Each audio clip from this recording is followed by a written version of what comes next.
नवरात्रि के दिनों में यह 3 चीजें घर से जरूर निकाल देना, वरना पूरा परिवार हमेशा दुखी रहता है। दोस्तों, आज हम आपसे एक ऐसी बात साझा करने जा रहे हैं जिसे सुनकर आपके मन में गहरी चेतना जागेगी और आत्मा तक हिल जाएगी। नवरात्रि के दिनों में जो भी तैयारी हम करते हैं वह केवल पूजा की थाली सजाने, व्रत रखने या घर को साफ करने तक सीमित नहीं होती। यह समय है आत्मा की शुद्धि का, घर के वातावरण को पवित्र बनाने का और मां दुर्गा की कृपा प्राप्त करने का। हमारे शास्त्र कहते हैं कि नवरात्रि के दिनों में अगर हमने अपने घर को नकारात्मक ऊर्जाओं और अशुभ वस्तुओं से मुक्त नहीं किया तो यह पवित्र अवसर अधूरा रह जाता है और घर की ऊर्जा मां की कृपा के विपरीत हो सकती है। हम सब चाहते हैं कि नवरात्रि में माता रानी प्रसन्न हो, हमारा घर सुख, समृद्धि और शांति से भर जाए। लेकिन क्या आपने कभी सोचा है कि छोटी सी लापरवाही, घर में पड़ी कोई टूटी फूटी वस्तु, कोई अशुभ चीज या नकारात्मक चिन्ह आपकी पूरी मेहनत पर पानी फेर सकता है? सोचिए, एक ओर हम घर में दीपक जलाते हैं, मंत्रों का जाप करते हैं, मां को भोग लगाते हैं और दूसरी ओर घर में वही चीजें बनी रहती हैं जो मां की कृपा को रोकती हैं। यही कारण है कि बुजुर्ग हमेशा कहते आए हैं, त्योहार से पहले न सिर्फ घर की धूल मिट्टी साफ करो बल्कि उन चीजों को भी निकालो जो मां को अप्रसन्न कर सकती हैं। नवरात्रि केवल उत्सव नहीं है, यह मां के चरणों में आत्मा को समर्पित करने का समय है। यह अवसर हमें एक नया आरंभ करने का अवसर देता है और नया तभी आएगा जब हम पुराने बोझ को हटाएंगे। यही कारण है कि नवरात्रि से पहले या नवरात्रि के किसी दिन 3 ऐसी चीजें हैं जिन्हें हमें अपने घर से अवश्य बाहर करना चाहिए। यह चीजें केवल सामान नहीं बल्कि अशुभ ऊर्जा का प्रतीक होती हैं। इन्हें अपने पास रखना मानो मां के दरबार में अधूरी श्रद्धा लेकर जाना है। दर्शक बंधु, यह कोई अंधविश्वास नहीं बल्कि पीढ़ियों से चली आ रही चेतावनी है। गांवों में आज भी बुजुर्ग कहते हैं कि नवरात्रि से पहले घर का कोना कोना साफ करो, टूटे बर्तन, बेकार वस्तुएं और अशुभ चिन्ह बाहर निकाल दो, क्योंकि जब तक पुरानी रुकावटें रहेंगी तब तक नई कृपा घर में प्रवेश नहीं करेगी। यही कारण है कि इस विषय को अनदेखा करना एक भूल नहीं बल्कि अपने भविष्य को संकट में डालने जैसा है। इसलिए आज हम आपको चेतावनी दे रहे हैं। अगर आप चाहते हैं कि इस नवरात्रि आपका घर मां दुर्गा की कृपा का केंद्र बने तो इस संदेश को अंत तक सुनिएगा। आगे हम विस्तार से बताएंगे कि वे 3 चीजें कौन सी हैं जिन्हें नवरात्रि से पहले हर घर से निकाल देना चाहिए। यह केवल परंपरा नहीं बल्कि आपके परिवार की खुशहाली और आने वाले समय की सुरक्षा से जुड़ा हुआ प्रश्न है। लेकिन दर्शक बंधु, आगे बढ़ने से पहले आपको एक अत्यंत गंभीर बात बता दूं, जिसे हमारे प्राचीन धर्म ग्रंथ गरुड़ पुराण में स्पष्ट कहा गया है कि कोई भी कथा हो या कोई भी सीख अगर उसे बीच में छोड़ दिया जाए तो वह केवल ज्ञान से वंचित होना नहीं है बल्कि वह पाप की श्रेणी में आता है। क्योंकि अधूरी कथा मन में संदेह, भ्रम और अधूरा सत्य छोड़ देती है और यह अधूरा सत्य कई बार व्यक्ति को गलत दिशा में ले जाता है। इसीलिए आपसे विनम्र निवेदन है कि आज की इस कथा को अंत तक अवश्य सुने, क्योंकि यह केवल एक कहानी नहीं बल्कि जीवन का आईना है जिसमें आप अपने कर्मों का प्रतिबिंब देख पाएंगे। हो सकता है इस कथा का कोई एक शब्द, कोई एक प्रसंग आपके जीवन की दिशा बदल दे, आपको पाप से बचा ले और आपको उस अंधकार से निकाल दे जिसमें अनजाने में आप भी फंस सकते हैं। और यदि आप एक सच्चे सनातनी हैं तो यह आपका धर्म भी है कि ऐसे संदेशों को केवल अपने तक सीमित ना रखें बल्कि उन्हें अधिक से अधिक लोगों तक पहुंचाएं। इसलिए इस वीडियो को लाइक करें, अपने मित्रों और परिवार के साथ शेयर करें और हमारे चैनल वैदिक विचारधारा को सब्सक्राइब करना ना भूलें, ताकि धर्म, सत्य और जीवन की गढ़ शिक्षाएं आपको निरंतर मिलती रहे। तो चलिए श्रद्धा और विश्वास के साथ इस कथा की शुरुआत करते हैं। सूर्य प्रताप नामक कंचनपुर के प्रतापी राजा थे। राजा सूर्य प्रताप बहुत साहसी, बहादुर और अपनी प्रजा से बहुत प्रेम करने वाले राजा थे। उनकी प्रजा भी उन्हें पूरे सम्मान और श्रद्धा से देखती थी। कंचनपुर की समृद्धि और वैभव चारों ओर फैल चुका था। यह एक बड़ा राज्य था जिसके चारों तरफ घने चंदन के पेड़ों से भरे जंगल थे, इसलिए इस राज्य का नाम कंचनपुर रखा गया। इसके अलावा यहां हीरे की खदानें भी थीं जो इस राज्य को और समृद्ध बनाती थी। कई आसपास के राज्य इस समृद्ध राज्य पर नजरें लगाए बैठे थे। उनमें से एक रत्नगढ़ भी था। रत्नगढ़ के राजा भोजराज की भी यही इच्छा थी कि वह कचनपुर पर अधिकार कर ले। राजा भोजराज का मंत्री शिशुपाल बहुत चालाक और धोखेबाज था। वह चुपके से राजा चंद्र प्रताप से मिल गया था। शिशुपाल राजा सूर्य प्रताप की हर गुप्त बात भोजराज तक पहुंचाने लगा। कुछ दिनों बाद रत्नगढ़ के राजा भोजराज के कमरे में बैठा बातें कर रहा था। राजा भोजराज ने उसे कुछ जरूरी काम से भेजा था, लेकिन मंत्री के मन में एक बड़ी साजिश चल रही थी। वह भोजराज के साथ मिलकर हमला करने की योजना बना रहा था। राजा भोजराज बेचैन होकर बोला, शिशुपाल, तुमने क्या योजना बनाई है? अब और इंतजार नहीं होता, हमें जल्दी से जल्दी कंचनपुर पर कब्जा करना है। शिशुपाल ने कहा, महाराज, मैंने राजा सूर्य प्रताप के निजी कमरे की सारी जानकारी ले ली है। उनके कमरे के बाहर जो 2 रक्षक खड़े रहते हैं, उन्हें मैंने रिश्वत देकर अपनी तरफ मिला लिया है। क्योंकि मैं मंत्री हूं, मुझ पर कोई शक नहीं करेगा। मैं राजा से मिलने आए एक दल के नाम पर 10 लोगों को महल के बाग में छिपा दूंगा। अब मैं सेनापति को भी अपने पक्ष में करने की कोशिश कर रहा हूं। हम रात के अंधेरे में हमला करेंगे और राजा, रानी और राजकुमार का अंत कर देंगे। बस अगर सेनापति हमारी तरफ हो जाए तो आधा राज्य हमारा और आधा आपका। राजा भोजराज ने शिशुपाल की योजना को सराहा और खुश होकर बोला, यह योजना सफल होगी, इसमें कोई शक नहीं। तुम्हारी इस योजना से इतने बड़े राज्य पर हमारी जीत तय है। अमावस्या की घोर काली रात थी। चारों तरफ सन्नाटा फैला हुआ था। कंचनपुर के वीर राजा सूर्यप्रताप अपनी रानी वसुंधरा और 2 साल के छोटे राजकुमार के साथ गहरी नींद में सोए थे। अचानक उनके कमरे के बाहर हलचल हुई। राजा की नींद टूट गई। बाहर की आवाजें और बढ़ने लगी और कमरे के दरवाजे पर जोर जोर से धमाके होने लगे। राजा सूर्य प्रताप तुरंत बिस्तर से उठे, दीवार पर टंगी तलवार और ढाल उठा ली। उनके मन ने उन्हें खतरे का संकेत दे दिया था। उन्होंने जल्दी से रानी वसुंधरा और राजकुमार को जगाया और बोले, रानी, लगता है हम पर बड़ा संकट आ गया है। शायद दुश्मनों ने हमला कर दिया है। दरवाजा टूटने ही वाला था। राजा ने एक गुप्त दीवार घुमाई, जिससे एक छुपा रास्ता खुल गया। राजा ने रानी से कहा, जल्दी इस रास्ते से निकल जाओ। अगर मैं बचा तो फिर मिलूंगा, नहीं तो हमारे वंश का अंत हो जाएगा। राजकुमार को सुरक्षित ले जाओ।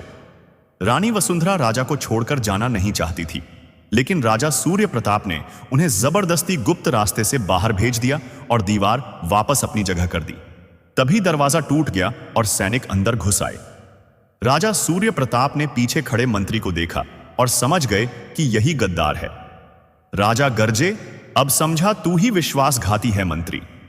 फिर भयंकर युद्ध शुरू हुआ। जैसा मंत्री ने सोचा था, राजा सोते हुए नहीं बल्कि तैयार मिले। इससे दुश्मनों के लिए मुश्किल हो गई। थोड़ी ही देर में राजा ने कई सैनिकों को मार गिराया, लेकिन तभी मंत्री ने पीछे से वार कर दिया। भारी चोट के बाद भी सूर्य प्रताप ने आखिरी वार मंत्री पर कर दिया। तभी राजा भोजराज कमरे में आ गया। उसने मंत्री को तड़पते देखा और गुस्से में तलवार से एक जोरदार वार कर दिया। बोला, गद्दारों की यही सजा है, तुझे ना आधा राज्य मिलेगा ना आधा नरक। मंत्री ने आखिरी सांस लेते हुए कहा, राजा भोज, तुमने मुझे धोखा दिया। भोजराज हंसते हुए बोला, धोखा? मैंने नहीं, तूने अपने राजा के साथ किया। जो अपने राजा का नहीं हुआ वो मेरा कैसे होता? फिर भोजराज सूर्य प्रताप की ओर मुड़ा और बोला, राजा सूर्य, मैं तुम्हारी बहादुरी की इज्जत करता हूं। मैं तुम्हें बिना बात नहीं मारूंगा, लेकिन बता दो रानी और राजकुमार कहां गए? राजा सूर्य प्रताप ने जोर से कहा, कभी नहीं बताऊंगा। राजा भोजराज गुस्से में बोला, तुम मरने को तैयार हो जाओ। सूर्य प्रताप ने शांति से कहा, मैं मरने को तैयार हूं, लेकिन तुम्हें नहीं बताऊंगा। भोजराज ने ताली बजाई और उसके सैनिक अंदर आ गए। उसने कहा, इस राजा को पकड़ लो और काल कोठरी में डाल दो। अब यह राज्य हमारा है। सैनिकों ने घायल राजा सूर्य प्रताप को पकड़ लिया और भोजराज ने कंचनपुर पर राज करना शुरू कर दिया। भयंकर यातनाओं के बाद भी सूर्य प्रताप ने अपनी रानी और राजकुमार का पता किसी को नहीं बताया। समय बीतता गया, कई साल गुजर गए। अब भोजराज का बेटा विक्रमजीत 20 साल का जवान बन गया था। उसे तलवार, भाला, तीर चलाना और घुड़सवारी करना बहुत अच्छे से आता था। एक दिन वह शिकार खेलने निकला और खेलते खेलते बहुत दूर चंदनवन में चला गया। वह वहां रास्ता भटक गया। जितना निकलने की कोशिश करता उतना ही उलझ जाता। धूप और प्यास से परेशान होकर वह गिर पड़ा और बेहोश हो गया। जब होश आया तो उसने खुद को एक झोपड़ी के पास पाया। वह घबराकर उठ बैठा और इधर उधर देखा। तभी झोपड़ी से एक बूढ़ा आदमी आया। उसके पीछे एक औरत और एक लड़का था। औरत बोली, वैद्य जी, देखिए इसे क्या हो गया? हम लोग रास्ते में इसे बेहोश पाया तो आपके पास ले आए। वैद्य जी ने विक्रमजीत की जांच की और बोले, यह ठीक है, बस भूख प्यास से कमजोर हो गया है। फिर उन्होंने विक्रमजीत से पूछा, बेटा तुम कौन हो, यहां कैसे पहुंचे? विक्रम ने सोचा अगर असली नाम बता दिया और यह लोग दुश्मन हुए तो मुश्किल हो जाएगी। इसीलिए उसने कहा, मैं एक व्यापारी का बेटा हूं, व्यापार के लिए जा रहा था, रास्ता भटक गया। वैद्य जी ने फिर पूछा, अच्छा तुम्हारा नाम क्या है? उस लड़के ने भी पूछा जो उस औरत के साथ था। उसका नाम रुद्रवीर था और वह विक्रम की सेवा कर रहा था। विक्रम ने कहा, मेरा नाम संजान है। वैद्य जी ने उसे दवा दी और बोले, इसे खिला देना और खाना खिलाकर यह ठीक हो जाएगा। विक्रम को पता चला कि वह सुंदरनगर राज्य में है। उसे खुशी हुई कि उसने असली पहचान नहीं बताई। उसने देखा यह लोग बड़ी मुश्किल से अपना गुजारा कर रहे थे। मां बाप दिन भर मेहनत करते और जो मिलता उसी से काम चलाते। जब विक्रम ठीक हो गया और जाने लगा तो उसने रुद्रवीर से कहा, तुमने मेरी जान बचाई है, मैं तुम्हारा एहसान कभी नहीं भूलूंगा, जो चाहोगे दूंगा। उसने अपनी जेब से 10 सोने की अशर्फियां निकाली और देने लगा, लेकिन उन लोगों ने हाथ जोड़कर कहा, बेटा हमने तुम्हारी जान लालच में नहीं बचाई है, ये अशर्फियां अपने पास रखो, कभी जरूरत पड़ी तो याद रखना तुम पर हमारा कोई एहसान नहीं है। प्रिय भक्तों, विक्रमजीत उनके निस्वार्थ सेवा भाव से बहुत प्रभावित हुआ और वापस अपने राज्य में चला गया। विक्रमजीत तो चला गया, लेकिन 2-3 दिनों तक उसकी सेवा में लगे रहने के कारण मां बेटा काम पर नहीं जा सके थे और अब उनके पास खाने के लिए कुछ भी नहीं बचा था। रुद्र ने अपनी मां से कहा, मां अब हमें कोई काम धंधा करना होगा, ऐसे तो काम नहीं चलेगा। उसकी मां बोली, काम धंधा करने के लिए कुछ पैसे चाहिए होते हैं और हमारे पास तो कुछ भी नहीं है। तब उसकी मां ने झोपड़ी के एक कोने में खुदाई की और एक छोटी सी मटकी निकाली। उसमें 100 सोने की अशर्फियां थी। मां ने अशर्फियां रुद्र को देते हुए कहा, यह मेरी सारी जिंदगी की बचत है, बड़ी मुश्किल से मैंने इसे जोड़ा है ताकि विपत्ति के समय काम आए। इसे लो और अपना कोई काम धंधा शुरू करो। रुद्र ने कहा, ठीक है मां, और अशर्फियां लेकर सोचने लगा कि अब इनका क्या किया जाए। किसी दूरस्थ राज्य में एक बड़ा मेला लगने वाला था, जहां दूर दूर से लोग अपनी वस्तुएं बेचने आते थे। रुद्र ने अपनी मां से कहा, मां मैं उस मेले में जाऊंगा और देखूंगा कि हमारे व्यापार के लिए कोई उपयोगी चीज वहां मिलती है या नहीं। उसकी मां बहुत खुश हुई और कहा, ठीक है बेटा, जरूर जाओ। कुछ दिनों बाद मेला लग गया और रुद्र वहां पहुंच गया। वह पूरे मेले में घूम घूम कर चीजें देख रहा था, लेकिन उसे कुछ भी खास नहीं लग रहा था। तभी उसने देखा कि एक जगह पर बहुत भीड़ लगी हुई थी। एक सपेरा अपने सांपों का प्रदर्शन कर रहा था और वह सांप बहुत ही कलाबाजी दिखा रहा था। रुद्र को वह सांप पसंद आ गया। उसने सपेरे से पूछा, क्या यह सांप बेचोगे? सपेरे ने जवाब दिया, यह सांप बहुत करामाती है, तुम्हें अमीर बना देगा और तुम्हारे दिन बदल देगा। रुद्र ने 30 अशर्फियों में वह सांप खरीद लिया। सांप की पिटारी लेकर वह आगे बढ़ा और मेले की बाकी चीजें देखने लगा। तभी उसने देखा कि एक पिंजरे में एक सुंदर तोता बैठा है। रुद्र ने तोते वाले से पूछा, क्या यह तोता बेचोगे? यह मुझे बहुत पसंद है। दुकानदार ने रुद्र की उम्र और उसकी इच्छा को देखते हुए कहा, यह तोता बहुत करामाती है, तुम इसे खरीद लो। असल में दुकानदार रुद्र को ठगना चाहता था। रुद्र ने पूछा, कितने का है? दुकानदार ने कहा, यह 50 अशर्फियों का है। रुद्र बोला, मेरे पास 30 अशर्फियां हैं, क्या तुम इसे इतने में बेच सकते हो? दुकानदार ने कहा, ठीक है, और रुद्र ने वह तोता खरीद लिया। अरुण बहुत खुश था और आगे बढ़ते हुए उसने देखा कि एक अद्भुत रंग की बिल्ली बैठी है। कई जानवर थे, लेकिन ऐसी बिल्ली उसने पहले कभी नहीं देखी थी। उसे वह बिल्ली भी बहुत पसंद आ गई। अरुण वैसे भी पशु पक्षियों का प्रेमी था, इसलिए वह भूल गया कि उसकी मां ने उसे अशर्फियां किस काम के लिए दी थी। उसने बिल्ली की कीमत पूछी। दुकानदार ने कहा, यह बिल्ली 50 अशर्फियों की है। रुद्र के पास अब सिर्फ 40 अशर्फियां बची थी, लेकिन उसने वह बिल्ली 40 अशर्फियों में खरीद ली और अपने घर लौट आया। उसकी मां बड़ी बेसब्री से उसका इंतजार कर रही थी। सोच रही थी कि उसका बेटा कोई फायदे की चीज लेकर आएगा और कोई व्यापार करेगा। प्रिय भक्तों, जब मां ने देखा कि रुद्र के हाथ में सांप की पिटारी, तोते का पिंजरा और गोद में बिल्ली लेकर लौट रहा है, तो उसने आश्चर्य से पूछा, बेटा यह सब क्या है? इन्हें क्यों ले आए हो? ये कहां से मिले? रुद्र ने सरलता से बताया, मां, मैंने इन्हें खरीदा है। मां ने फिर पूछा, कितने में खरीदा? रुद्र बोला, मां, मैंने इन्हें 100 अशर्फियों में खरीदा। यह सुनते ही मां का दिल भर घर आया। उसका गुस्सा फूट पड़ा। वह बोली, बेटा, तूने मेरे जीवन भर की कमाई इन तोते, बिल्ली और सांप पर खर्च कर दी। अब यह अशर्फियां वापस नहीं मिल सकती। लेकिन चलो, अब जो हो गया उसे रोकर क्या करेंगे? मां ने दुख भरे मन से बैठते हुए सोचा, तोता अच्छा है, बिल्ली भी प्यारी है, कोई बात नहीं, बेटा है, उसकी खुशी के लिए सह लूंगी।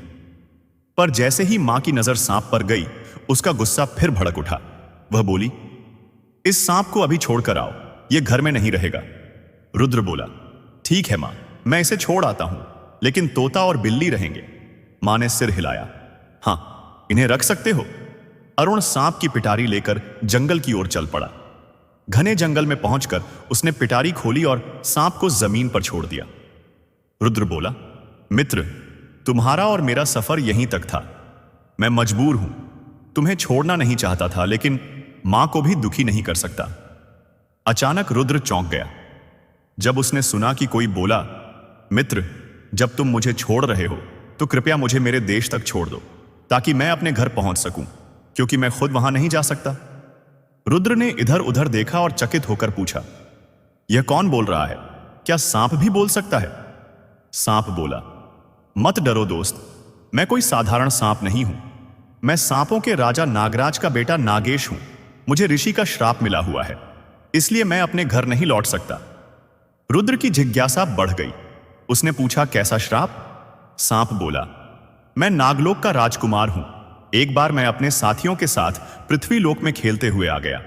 वहां एक ऋषि तपस्या कर रहे थे।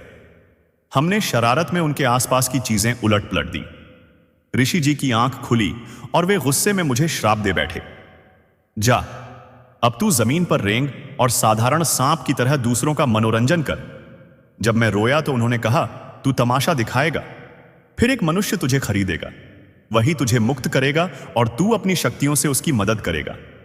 लेकिन अपने घर तू तभी लौट सकेगा जब वह तुझे लेकर जाएगा। रुद्र ने पूछा, लेकिन मैं नागलोक कैसे जाऊं? वहां पहुंचने में कितना समय लगेगा? मेरी मां तब तक बहुत परेशान हो जाएगी। सांप बोला, मित्र, तुम्हें समय नहीं लगेगा, मैं तुम्हें तुरंत वहां पहुंचा दूंगा। मेरे पिता तुम्हारे इस उपकार के बदले में तुम्हें कोई उपहार जरूर देंगे, क्योंकि वे मेरे बिना दुखी हैं और मेरी मां भी रो रही है। जब तुम वहां पहुंचोगे तो बहुत लोग तुम्हें कुछ देने आएंगे, लेकिन तुम किसी से कुछ मत लेना। सबसे आखिर में मेरे पिता आएंगे, उनके माथे पर मणि होगी। बस उनसे कहना, मुझे सत्य राजा नागराज की अंगूठी चाहिए।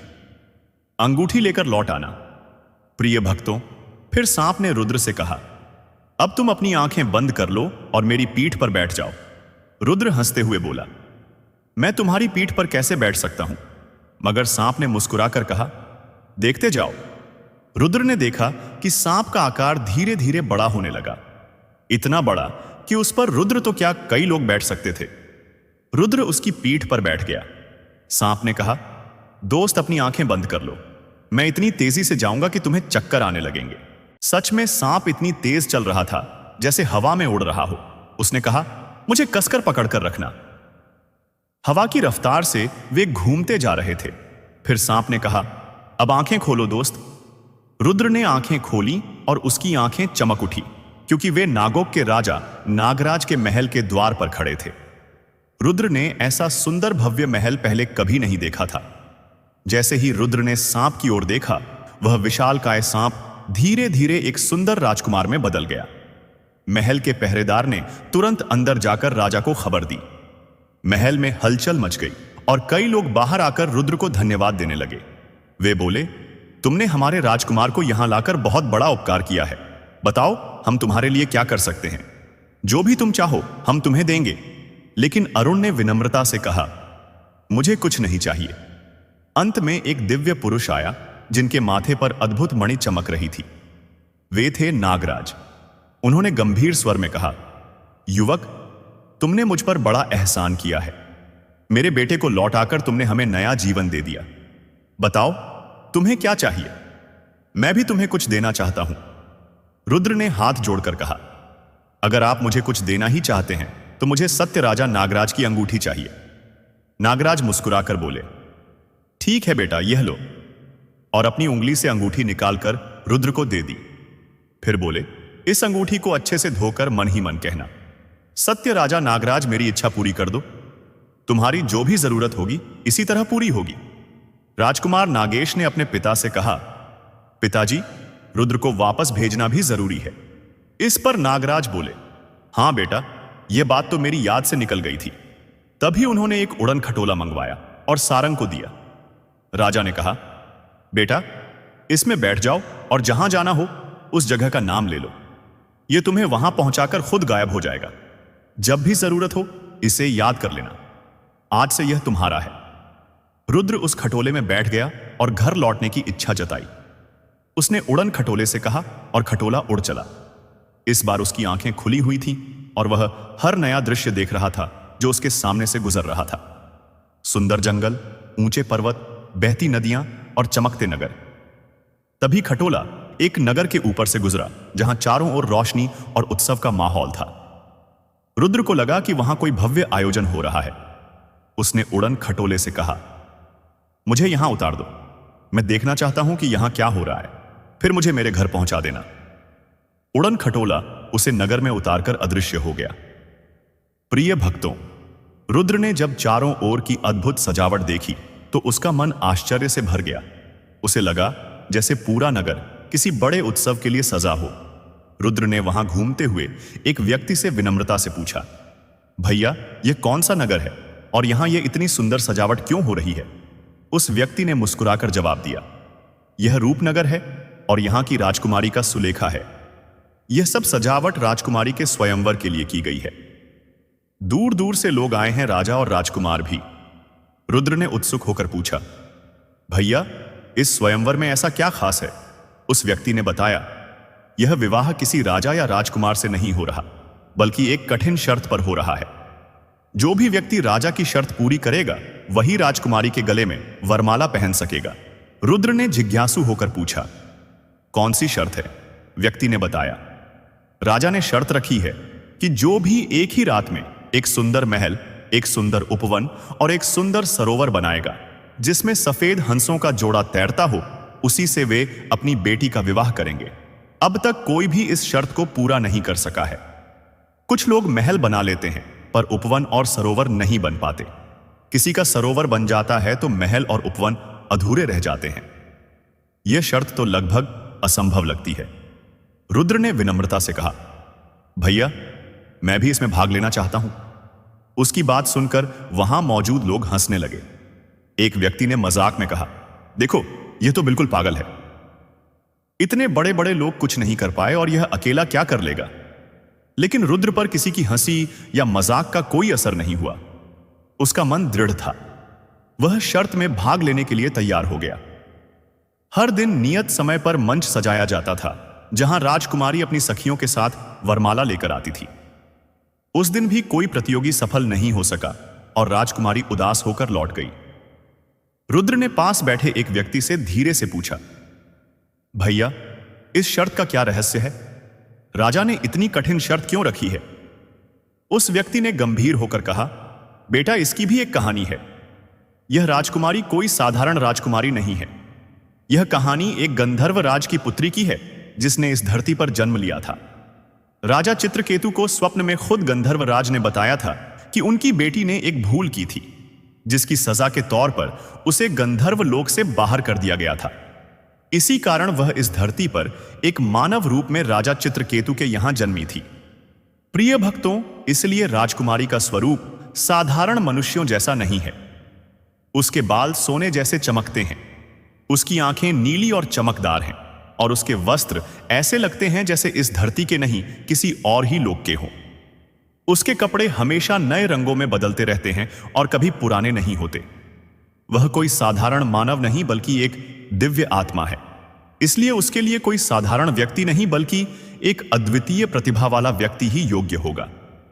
रुद्र ने जैसे ही राजकुमारी की ओर देखा, उसका मन मंत्रमुग्ध हो गया। वह सच में बहुत सुंदर लग रही थी। उसके बाल सोने जैसे चमक रहे थे और उसकी सुंदरता किसी अलौकिक स्वरूप से कम नहीं थी।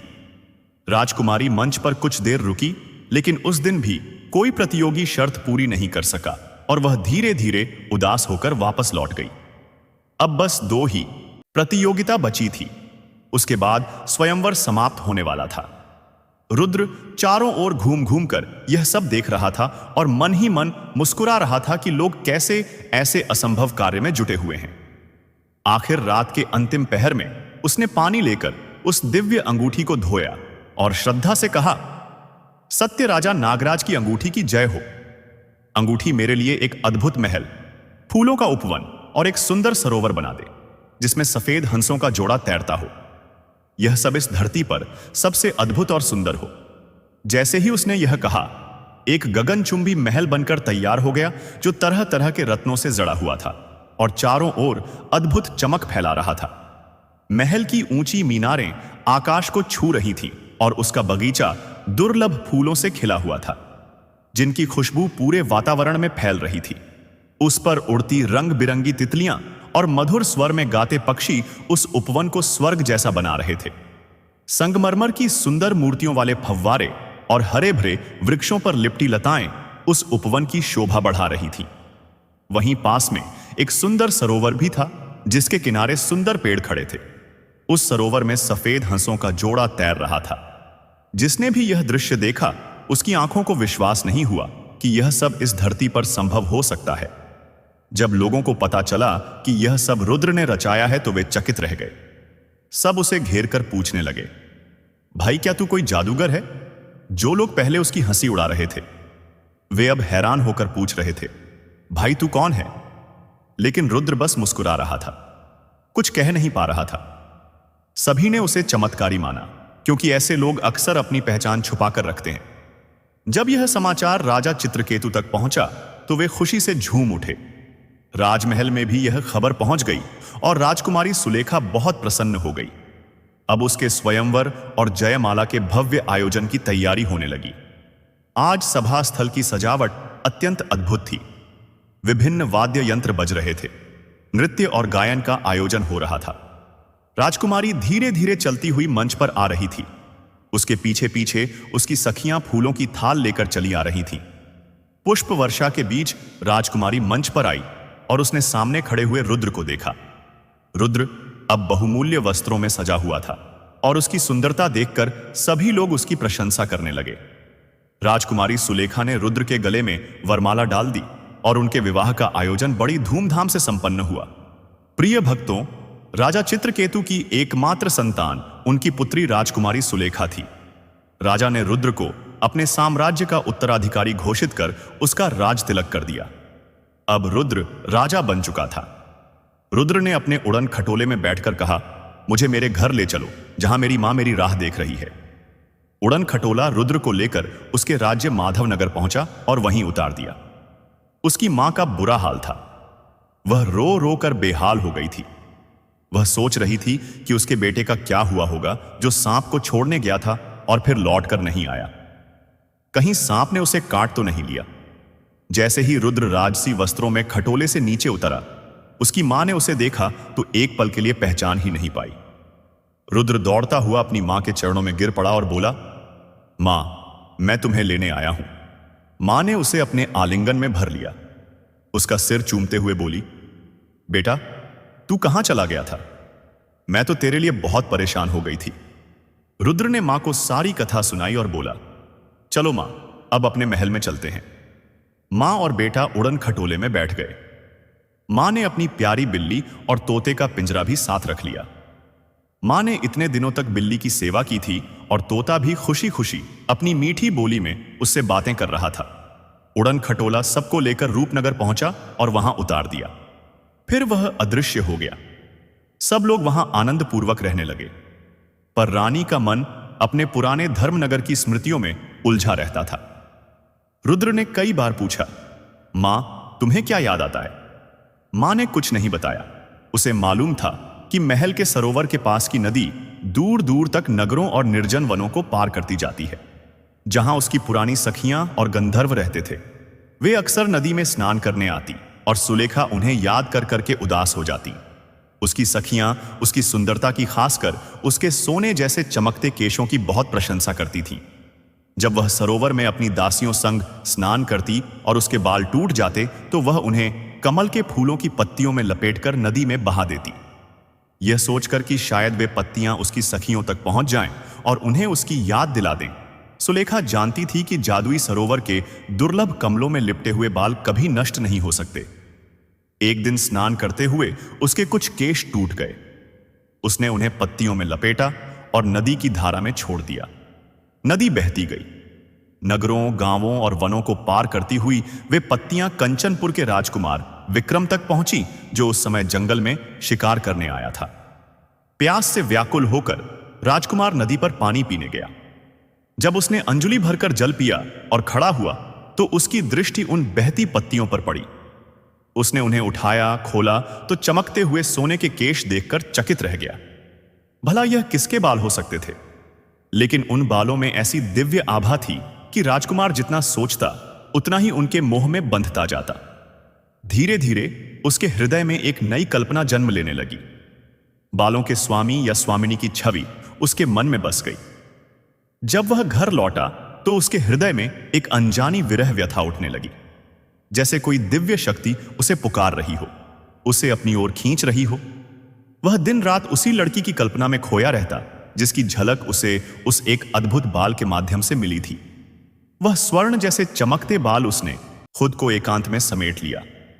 किसी से कोई बात ना करता, मानो उसकी सारी दुनिया अब बस उसी रहस्यमयी कन्या के इर्द गिर्द घूमती हो जिसके बाल स्वर्णमय थे। दिल में हर पल यही विचार आता कि जिसके बाल इतने सुनहरे हैं वह स्वयं कितनी अनुपम, कितनी अलौकिक सुंदरता वाली होगी। राजकुमार विक्रम की इस स्थिति को देखकर उसके पिता महाराज भोजराज बहुत चिंतित हो उठे। उन्होंने सुना कि विक्रम ने तो खाना पीना तक छोड़ दिया है। वे उसे अपने पास बुलाकर बोले, बेटा क्या बात है, क्यों तुम इतने व्याकुल और दुखी हो? विक्रम ने विनम्रता से सिर झुकाकर कहा, पिताजी, मैं विवाह उसी कन्या से करूंगा जिसके बाल स्वर्ण जैसे हैं। यह सुनकर राजा मंद मंद मुस्कुराए और बोले, ऐसी कौन कन्या होगी जिसके बाल सोने के हों? तब विक्रम ने वह स्वर्ण बाल दिखाया। राजा ने जब अपनी आंखों से देखा तो उन्हें भी मानना पड़ा कि यह सचमुच स्वर्ण का ही बाल है। पर अब सबसे बड़ा प्रश्न यह था, उस कन्या को ढूंढा कैसे जाए? राजा भोजराज गहरी सोच में डूब गए। तभी विक्रम ने दृढ़ स्वर में कहा, पिताजी, यह कार्य आपकी चिंता है, मेरा निर्णय तो पक्का है। इतना कहकर वह वहां से चला गया। अब राजा के पास एक बुजुर्ग सलाहकार थी जिसका नाम ही सलाह था। वह हर राज्य की जानकार थी और बहुत चतुर मानी जाती थी। राजा ने उसे बुलाया और अपनी चिंता उसके सामने रखी। सलाह ने मुस्कुराते हुए कहा, महाराज, यह तो मेरे लिए खेल जैसी बात है। मैं आकाश में छेद कर उसमें फूल खिला सकती हूं। यह काम तो बहुत ही सरल है, आप निश्चिंत रहिए। सलाह ने विक्रम से पूछा, बेटा, यह बाल किस दिशा से आया था? विक्रम ने बताया, यह बाल उत्तर दिशा से आया था। सलाह ने सैनिकों को बुलाकर आदेश दिया, उत्तर दिशा में 100 योजन तक जो भी राज्य पड़ते हैं वहां जाकर पता लगाओ कि कहां ऐसी रानी या राजकुमारी है जिसके बाल स्वर्णमय हैं। सैनिकों ने श्रद्धा से सिर झुकाकर कहा, जैसा आदेश महाराज, और तुरंत रवाना हो गए। कुछ ही दिनों में वे लौटकर आए और खबर दी, यहां से 80 योजन की दूरी पर एक राज्य है, रूपनगर, जहां की रानी के बाल स्वर्णमय हैं। सलाह यह सुनकर बहुत प्रसन्न हुई और सैनिकों से बोली, अब मुझे रूपनगर ले चलो। सैनिकों ने उसे आदरपूर्वक रूपनगर पहुंचाया। वहां पहुंचकर सलाह ने खुद को एक भली वृद्धा महिला के रूप में प्रस्तुत किया। जब वह रानी सुलेखा के महल पहुंची और रानी के दर्शन हुए तो सलाह का मन ठहर सा गया। उसकी आंखें उसी अनुपम रूप पर टिक गई। रानी सुलेखा ने मधुर स्वर में पूछा, आप कौन हैं? सलाह ने खुद को संभालते हुए कहा, बेटी, क्या मुझे नहीं पहचाना? मैं तुम्हारी बुआ हूं, सुलेखा को याद आया कि उसकी कोई बुआ नहीं थी, पर उसने सोचा इसे अनदेखा करना इसे दुख देगा। इसलिए उसने कोई प्रश्न नहीं किया और श्रद्धा से सलाह के चरणों में झुककर आशीर्वाद लिया। महल में सलाह का बड़े मान सम्मान के साथ स्वागत हुआ और सब उसे बुआ कहकर ही बुलाने लगे। अरुण की मां उस समय तीर्थ यात्रा पर थी, तो सलाह ने बड़े ही प्रेम से महल में अपनी जगह बना ली। वह सुलेखा से मधुर मधुर बातें करती और उसके मन की बात जानने की चेष्टा करती रहती। रुद्र राजकाज में व्यस्त रहता, इसलिए वह हमेशा महल में नहीं रह पाता था। इस बीच सलाह सुलेखा के कोमल मन में धीरे धीरे संदेह के बीज बोने लगी। एक दिन सलाह ने सुलेखा से कहा, बेटी, यह रुद्र तो साधारण है, गरीब है। तुम तो एक राजकुमारी हो, फिर तुमने इससे विवाह कैसे कर लिया? यह तुम्हारे योग्य तो नहीं। ने सोचा, बुआ कितनी भली है, अपने भतीजे का पक्ष नहीं लेकर मेरे भले की बात कर रही हैं। सुलेखा ने विनम्रता से जवाब दिया, बुआ, मैंने यह कभी नहीं सोचा। सुलेखा साधारण नहीं है, उनके पास दिव्य शक्तियां हैं जो आप नहीं जानती। सलाह ने धीमे स्वर में कहा, अच्छा, पर तुम कैसी पत्नी हो जो अपने पति की शक्तियों के बारे में कुछ नहीं जानती? अगर सुलेखा सच में तुमसे प्रेम करते हैं तो तुमसे कुछ नहीं छुपाएंगे। आज ही उनसे पूछ कर देखना, फिर जान जाओगी कि उनका प्रेम सच्चा है या बस छलावा। सलाह की बातों ने सुलेखा के मन में संदेह भर दिया, जबकि पहले तो उसने ऐसा कुछ कभी ना सोचा था।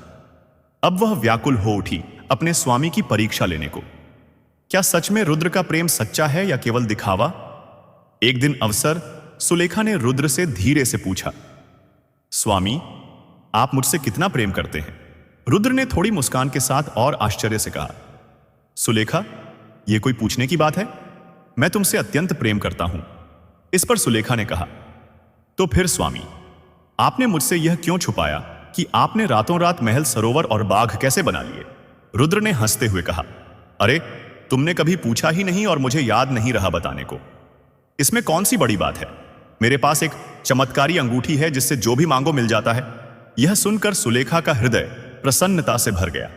अगले दिन वह दौड़ती हुई सलाह के पास पहुंची और बोली, बुआ जी, आप तो मुझे व्यर्थ शक करा रही थी। उन्होंने स्वयं ही बता दिया कि उनके पास एक चमत्कारी अंगूठी है जिससे सब कुछ हुआ। सलाह ने चौंक कर बड़ी बड़ी आंखें की ओर कहा, और तुमने उनसे यह नहीं कहा कि वह अंगूठी तुम्हें दे दें?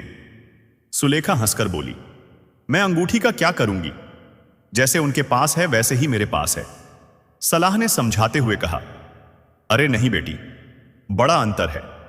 अगर तुम्हें कभी किसी चीज की आवश्यकता हो और तुम्हारे पास अंगूठी हो तो तुम तुरंत उसे पा सकती हो। वैसे भी अरुण राजकाज में लगा रहता है, तुम्हारे पास रहना ज्यादा उचित होगा। पर असली बात यह है, वह तुम्हें अंगूठी देगा या नहीं, यह देखना भी चाहिए। आत्मविश्वास से बोली, वे मुझे अंगूठी अवश्य देंगे, इसमें कोई संदेह नहीं। सलाह ने मुस्कुराकर कहा, बेटी, विश्वास और सच्चाई में अंतर होता है, एक बार आजमाकर देख लो। सुलेखा ने अपने स्वामी रुद्र से कहा, स्वामी, वह चमत्कारी अंगूठी मुझे दे दीजिए, मैं उसका उपयोग करना चाहती हूं। रुद्र ने मुस्कुराते हुए कहा, अरे, इसमें कौन सी बड़ी बात है? यह लो, जैसे मेरे पास थी अब तुम्हारे पास है। रुद्र ने वह अंगूठी श्रद्धापूर्वक इत्रा को सौंप दी और खुद राज दरबार के कार्यों में लग गया। सुलेखा दौड़ती हुई अपनी बुआ यानी सलाहकार के पास पहुंची और प्रसन्नता से बोली, बुआ जी देखिए, उन्होंने मुझे अंगूठी दे दी। सलाहकार ने अपनी योजना सफल होते देख भीतर ही भीतर प्रसन्नता अनुभव की और मुस्कुराकर पूछा, बेटी, लेकिन इसका उपयोग कैसे होगा? सुलेखा ने थोड़ा संकोच से कहा, मैंने तो यह पूछा ही नहीं। सलाहकार ने सिर पर हाथ मारते हुए कहा, अरे बेटी, फिर इस अंगूठी का क्या लाभ? यदि तुम्हें इसका उपयोग ही नहीं आता तो इसका क्या करोगी? सुलेखा को अपनी भूल का एहसास हुआ और वह धीरे से बोली, हां बुआ, आप बिल्कुल सही कह रही हैं, अगली बार मैं उपयोग की विधि भी पूछ लूंगी। इसके बाद सुलेखा अपनी दासियों के संग फूलों से सजे सुंदर बाग में टहलने चली गई। उसी समय रुद्र दरबार का कार्य निपटाकर महल लौटा, लेकिन सुलेखा को वहां ना पाकर उसने दासियों से पूछा। दासियों ने बताया, स्वामी रानी जी बाग में टहल रही हैं। रुद्र भी बाग में चला गया और इत्रा के साथ बैठकर मधुर बातें करने लगा। रुद्र बोला, राजा बनना भी कैसा कठिन काम है। अपने लिए तो समय ही नहीं बचता। हम दोनों कभी शांति से बैठकर बात भी नहीं कर पाते। फिर हंसते हुए पूछा, अच्छा ये बताओ, तुम मुझे कितना प्रेम करती हो? थोड़ी लजाते हुए बोली। स्वामी, यह भी कोई पूछने की बात है? बहुत प्रेम करती हूं। कहीं ऐसा तो नहीं कि आप मुझे भूलकर किसी और को याद करने लगे? रुद्र हंसकर बोला, कैसी बातें कर रही हो, आज तुम कुछ अलग ही लग रही हो। फिर थोड़ा गंभीर होकर बोला, सुलेखा, यदि कभी कोई मुझसे तुम्हें छीन ले तो तुम क्या करोगे? सुलेखा ने मधुर स्वर में उत्तर दिया, जो होगा देखा जाएगा, लेकिन इतना निश्चित है कि मैं आपको छोड़कर कभी किसी और से प्रेम नहीं करूंगी। अरुण यह सुनकर आनंद से भर गया। चिड़ियों की मधुर चहचहाट और फूलों की सुगंध भरी हवाओं में दोनों ने अपना मन बहा दिया। तभी सुलेखा को अचानक वह अंगूठी वाली बात याद आई और उसने पूछा, स्वामी, आपकी चमत्कारी अंगूठी का उपयोग कैसे होता है? रुद्र मुस्कुराते हुए बोला, आओ मैं तुम्हें दिखाता हूं। उसने सुलेखा से अंगूठी ली, सरोवर का जल लेकर उसे धोया और प्रेम पूर्वक कहा, सत्य राजा नागराज की अंगूठी सुलेखा के लिए जुड़ा हुआ हार ले आओ। तुरंत ही एक अद्भुत चमकदार हार प्रकट हो गया, जिसे रुद्र ने बड़े स्नेह से सुलेखा के गले में पहना दिया। अब सुलेखा को भी इस अंगूठी के चमत्कारिक उपयोग की विधि समझ में आ गई। रुद्र ने अंगूठी फिर से सुलेखा को दे दी और वे दोनों बाग में देर तक प्रेम पूर्वक घूमते रहे। सुलेखा इस चमत्कार से बहुत प्रसन्न हुई और मन ही मन सोचने लगी, अब इस अंगूठी का चमत्कार जब बुआ को दिखाऊंगी तो वह कितनी आश्चर्यचकित हो जाएंगी।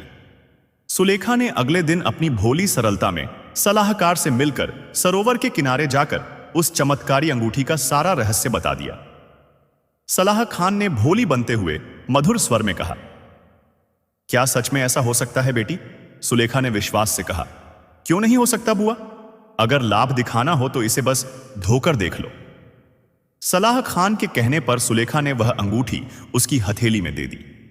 सलाह खान ने श्रद्धा का दिखावा करते हुए अंगूठी को जल में धोया और बोली, सत्य राजा नागराज की अंगूठी की जय हो। सत्य राजा, मुझे एक उड़न खटोला चाहिए जो मुझे और सुलेखा को तुरंत कंचनपुर ले जाए। क्षण भर में ही वहां एक अद्भुत उड़न खटोला प्रकट हो गया, जिसे देखकर सुलेखा विस्मित रह गई। सलाह खान ने हंसते हुए का हाथ पकड़ा और उसे भी खटोले में बैठा लिया। आओ बेटी, आज सैर करेंगे, तुम्हें अपना घर दिखाऊंगी। सुलेखा के मन में प्रसन्नता की लहर दौड़ गई। उसे लगा आज वह अपनी बुआ का घर देख पाएगी। उड़न खटोला दोनों को लेकर कंचनपुर पहुंचा और जैसे ही वे उतरे वह अदृश्य हो गया। अब सुलेखा एक भव्य बाग में बने अद्भुत महल में खड़ी थी, जो पहले से ही सलाह खान की योजना का हिस्सा था। सलाह खान ने अब अपनी असली रूप प्रकट किया। बुआ वाला चेहरा हटाकर वह हंसते हुए बोली, मूर्ख लड़की, कैसा मेल, कैसा घर, अब से यही तेरा घर है, अंगूठी को भूल जा। सुलेखा को सच्चाई समझ आ गई। उसे छल से यहां लाकर फंसा दिया गया था और यह औरत कोई बुआ नहीं बल्कि एक मायावी ठगनी थी। उसका हृदय रोने लगा, पर उसकी पुकार कोई ना सुन सका।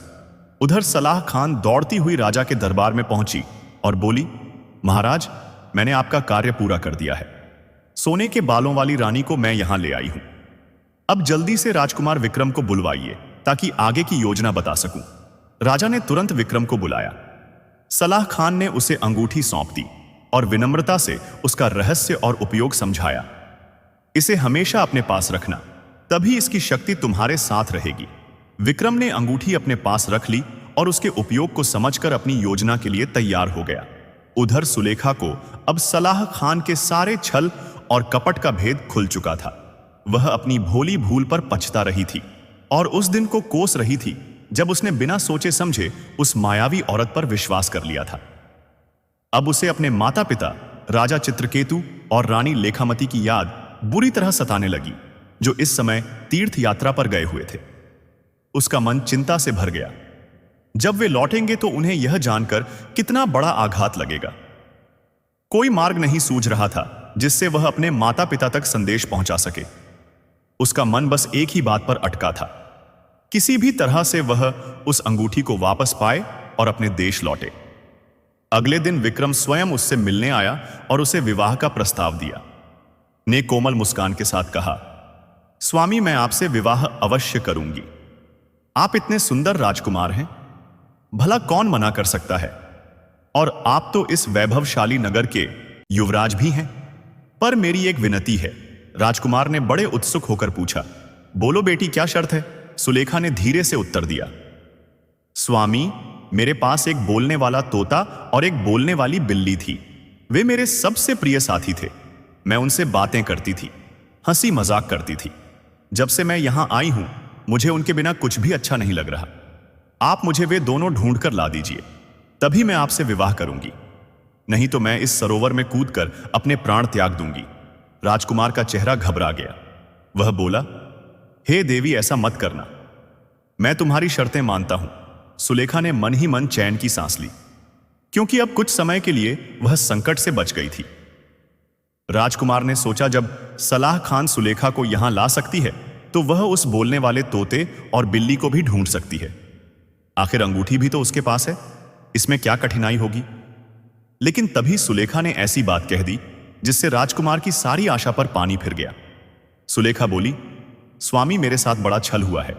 मेरी चमत्कारी अंगूठी मुझसे धोखे से ले ली गई है, और यदि तुम उसी अंगूठी के सहारे मेरे तोते और बिल्ली को ढूंढ लाओगे तो मैं तुम्हें बहादुर नहीं मानूंगी। मैं तुम्हारी असली शक्ति देखना चाहती हूं। इसलिए यदि तुम बिना अंगूठी का उपयोग किए उन्हें ला सको, तभी मैं तुम्हारी बहादुरी को स्वीकार करूंगी। राजकुमार ने उसकी शर्त मान ली, क्योंकि उसके पास और कोई उपाय नहीं था। वह जल्दी लौटने का वादा करके महल चला गया। इधर जब रुद्र वापस महल आया और उसने सुलेखा को वहां ना पाया, तो उसका मन व्याकुल हो उठा। जब उसने दासियों से पूछा तो पता चला कि सुलेखा बुआ के साथ सरोवर की ओर गई थी और फिर लौटकर कभी नहीं आई। रुद्र के मन में पहले से ही कुछ संशय था, जो अब सच साबित हो रहा था। उसी दिन उसकी माता महारानी चित्रकेतु और रानी लेखामती भी तीर्थ यात्रा से लौट आई।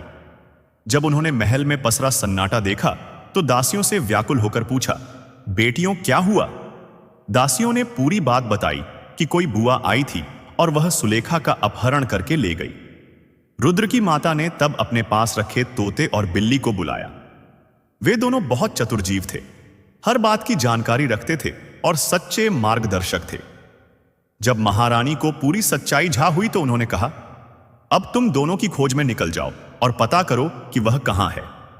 तोते और बिल्ली ने तुरंत सिर हिलाकर हामी भरी और अपनी खोज यात्रा पर निकल पड़े। अब उनके जीवन का बस यही एक कार्य रह गया था। वे उड़ते उड़ते गांवों और नगरों का निरीक्षण करते, जहां जरूरत लगती वहीं रुक जाते। हर पेड़, हर घर, हर आंगन में उन्होंने सुलेखा की खोज की। ऐसे ही कई दिन बीत गए। अंततः एक दिन वे एक सुदूर क्षेत्र में पहुंचे, जिसकी दूरी करीब 80 योजन थी। अब उनकी निगाहें कंचनपुर की ओर टिक गई थीं। कंचनपुर में सबसे पहले वे उस सुंदर बाग में पहुंचे जहां एक भव्य महल खड़ा था। तोते की नजर सबसे पहले वहां लगे रसीले आम के पेड़ों पर पड़ी और उसका मन ललचा उठा।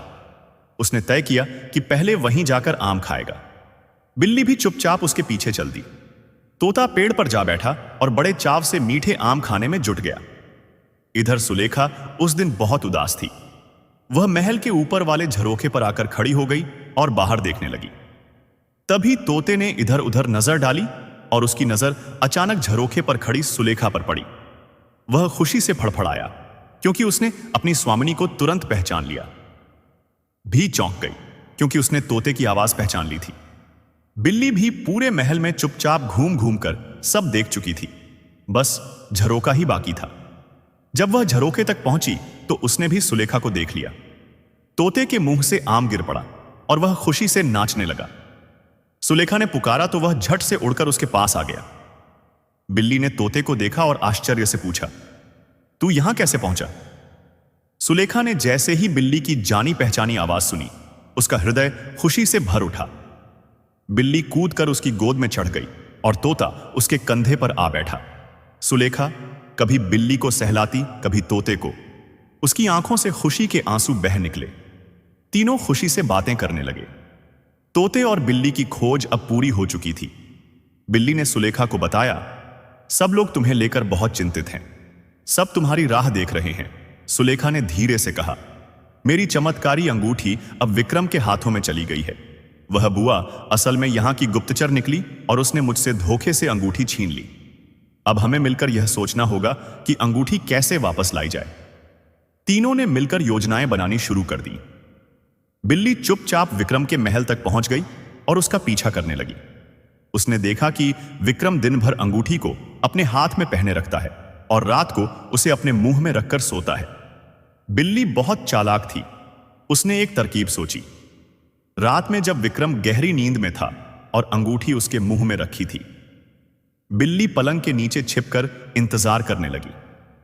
तभी उसने देखा कि चूहों की बारात वहां से निकल रही है।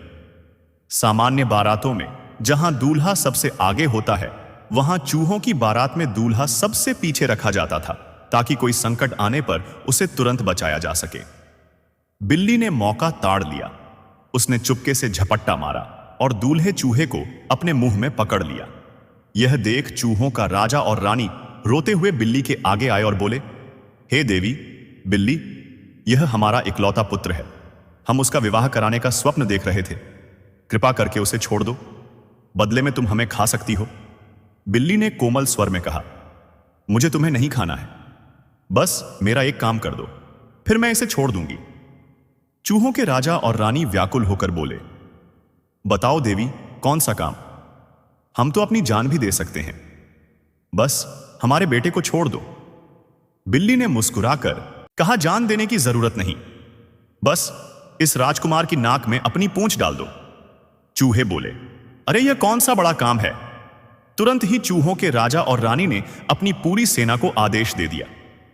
सारे चूहे पलंग पर चढ़ गए और विक्रम की नाक में अपनी पूंछ डालने लगे। राजकुमार को जोर जोर से छींक आने लगी। वह हड़बड़ाकर चीखने लगा। इतनी ही देर में सारे चूहे 9, 2, 11 हो गए। एक बड़ी छींक के साथ ही अंगूठी उसके मुंह से निकलकर दूर जा गिरी। बिल्ली तो इसी क्षण का इंतजार कर रही थी। उसने तुरंत अंगूठी उठाई और 9 बजे 2 मिनट 12 सेकंड हो गई। इधर जब विक्रम थोड़ा संभला तो देखा कि उसकी अमूल्य अंगूठी गायब हो चुकी है। उसने सारा कक्ष छान मारा, मगर अंगूठी का कहीं नामो निशान नहीं मिला। वह बेचैन हो उठा। आसमान पाताल एक कर डाला। सारे नौकरों को बुलाकर हाहाकार मचा दिया।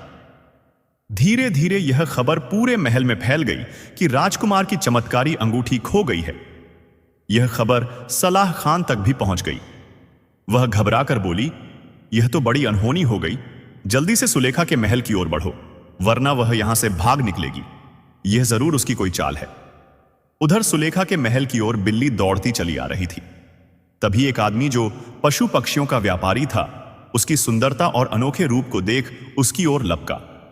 उसने तुरंत बिल्ली को पकड़ लिया। तोता जो पास ही था, यह सब देख रहा था। समझदारी से बिल्ली ने तुरंत मुंह से अंगूठी निकालकर जमीन पर डाल दी। तोते ने झटपट झपट्टा मारा और अंगूठी को अपनी चोंच में दबाकर ऊपर उड़ गया। बिल्ली निश्चिंत हो गई, क्योंकि अंगूठी अब सुरक्षित थी। बिल्ली ने व्यापारी की आंखों में अपने पैने पंजों से एक जोरदार वार किया, जिससे वह दर्द से कराहने लगा और बिल्ली वहां से दौड़ती हुई भाग निकली। तोता सुलेखा से कह रहा था, राजकुमारी जी, जल्दी से अंगूठी का चमत्कार इस्तेमाल कीजिए, उड़न खटोला मंगा लीजिए और यहां से निकल चलिए। लेकिन सुलेखा अपनी जगह से हिलने का नाम नहीं ले रही थी। वह रोते हुए कह रही थी, मैं अपनी प्यारी बिल्ली को छोड़कर कहीं नहीं जाऊंगी, उसकी जान खतरे में है। तोता बोला, राजकुमारी जी विश्वास रखिए, उसे कुछ नहीं होगा। अगर आप रुकी रही तो वे लोग यहां आ जाएंगे। लेकिन सुलेखा ने दृढ़ता से कहा, नहीं, मैं अपनी बिल्ली को छोड़कर नहीं जा सकती। तभी उसकी आंखों ने देखा, बिल्ली दौड़ती हुई आ रही थी और उसके पीछे वह व्यापारी भी दौड़ रहा था।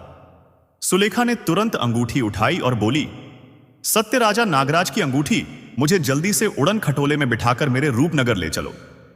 क्षण भर में उड़न खटोला वहां हाजिर हो गया। सुलेखा ने तोते को लेकर उड़न खटोले में बैठने ही वाली थी कि बिल्ली दौड़ती हुई आई और छलांग लगाकर उसकी गोद में आ गई। अब सुलेखा अपने प्यारे तोते और बिल्ली के संग मुक्त होकर खुले आकाश की सैर कर रही थी। सफेद बादल उनके चारों ओर मंडरा रहे थे और सुलेखा हंस रही थी। खुशी से फूली नहीं समा रही थी। उधर विक्रम और उसके सैनिक पीछे दौड़े चले आए, लेकिन उनकी आंखों के सामने से उड़न खटोला दूर नीले आसमान में उड़ चुका था। अब कुछ भी नहीं हो सकता था। लोग हाथ मलते रह गए और विक्रम क्रोध से तिलमिला उठा। उसे ऐसा लग रहा था जैसे राजकुमारी सुलेखा ने उसे धोखा दिया हो और वह तोता बिल्ली उसे बचाकर ले गए हो। वह गुस्से से भरा हुआ विक्रम अपने पिता भोजराज के पास पहुंचा और घोषणा कर दी, जब तक मैं राजकुमारी सुलेखा को हासिल नहीं कर लेता तब तक अन्न जल ग्रहण नहीं करूंगा।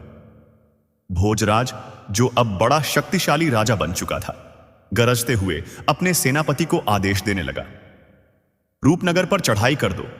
अब हम युद्ध करके ही सुलेखा को जीत कर लाएंगे। उधर उड़न खटोला राजकुमारी सुलेखा को उसके प्यारे तोते और बिल्ली के साथ लेकर रूपनगर पहुंचा।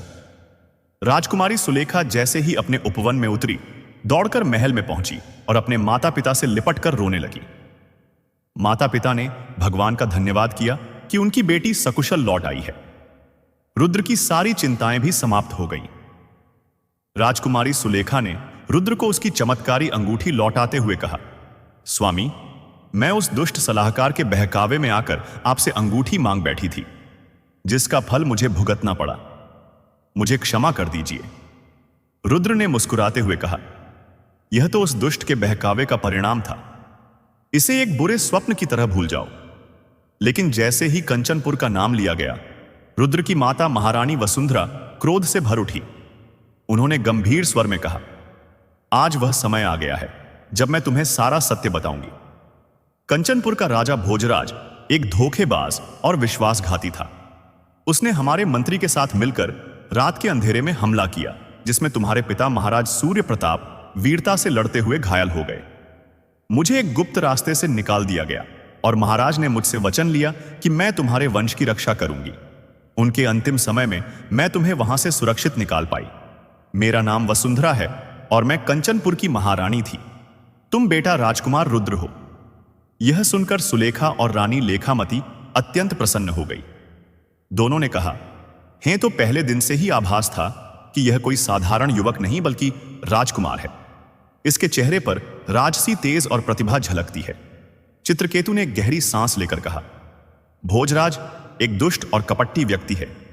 उसका पुत्र विक्रम भी उसी मार्ग का अनुयायी है। अपनी सेना को तुरंत युद्ध के लिए तैयार करो। चित्रकेतु के आदेश पर रुद्र ने अपनी सेना को युद्ध के लिए सुसज्जित किया। चित्रकेतु की आशंका सच निकली। कंचनपुर से एक दूत आया और बोला, राजकुमारी को हमारे हवाले कर दो, वरना हम तुम्हारे राज्य पर आक्रमण करेंगे और उसे छीन कर ले जाएंगे। रुद्र ने तीखे स्वर में उत्तर दिया, आक्रमण? तुम क्या करोगे? आक्रमण तो हम खुद ही करेंगे। इसके बाद राजा चित्रकेतु और राजकुमार रुद्र भारी सेना के साथ कंचनपुर की ओर कूच कर गए। सीमा पर पहुंचकर उन्होंने अपना शिविर स्थापित किया। कंचनपुर का शत्रु माधवनगर का राजा विक्रम सिंह भी आकर रूपनगर की सेना में शामिल हो गया। वहीं माधवनगर, जहां रुद्र का पूरा बचपन बीता था, अब एक भीषण युद्ध छिड़ गया।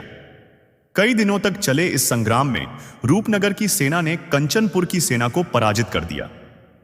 अरुण महल में घुस आया और भोजराज को, जो अपने शयन कक्ष में छिपा हुआ था, गिरफ्तार कर लिया। जब वह बाहर निकला तो विक्रम तलवार लेकर सामने आ गया। अब वह अकेला रह गया था। लेकिन जैसे ही उसने रुद्र को देखा, हैरान रहकर बोला, अरे तू वही भिखारी मजदूर है? तू सुलेखा का पति और मेरा शत्रु निकला। तुझे तो शर्म आनी चाहिए। मैंने एक बार तेरी जान बख्शी थी और तूने कहा था कि जीवन भर याद रखेगा। अब देख, मेरी दी हुई जिंदगी पर फल फूल रहा है। ऐसा बदला चुकाना तेरे बस की बात नहीं। रुद्र ने गहरी सांस ली और तीव्र स्वर में बोला, सुन, मैं मजदूर नहीं हूं। मैं इस राज्य का असली राजकुमार हूं, जिसका राज्य तेरे पिता ने छल कपट से छीन लिया था। जाकर अपने बाप से पूछ, क्या मैं आज तुझे जीवन दान दे सकता हूं? विक्रम तलवार लहराते हुए बोला, मैं तुझे बख्श दूंगा। रुद्र मुस्कुराकर बोला, तू मुझे क्या बख्शेगा? तू खुद अपनी जान की भीख मांगेगा। उन दोनों के बीच भयंकर युद्ध शुरू हो गया। जल्दी ही रुद्र ने विक्रम की तलवार तोड़ डाली। विक्रम निहत्थ रह गया। उसने अपनी टूटी तलवार फेंक दी। अब दोनों में मल्ल युद्ध शुरू हो गया और रुद्र ने शीघ्र ही विक्रम को पछाड़ दिया। विक्रम को भी बंदी बना लिया गया। जब भोजराज ने देखा कि उसका पुत्र विक्रम भी कैद हो गया है, तो उसने रुद्र से कहा, मैं तुम्हें एक ऐसी बात बताना चाहता हूं जिससे तुम्हारा मन प्रसन्न हो जाएगा। मेरे और मेरे बेटे का जीवन बख्श दो। तुम्हारे पिता जीवित हैं और इसी जेल खाने में कैद हैं। यह सुनकर रुद्र का हृदय आनंद से भर गया।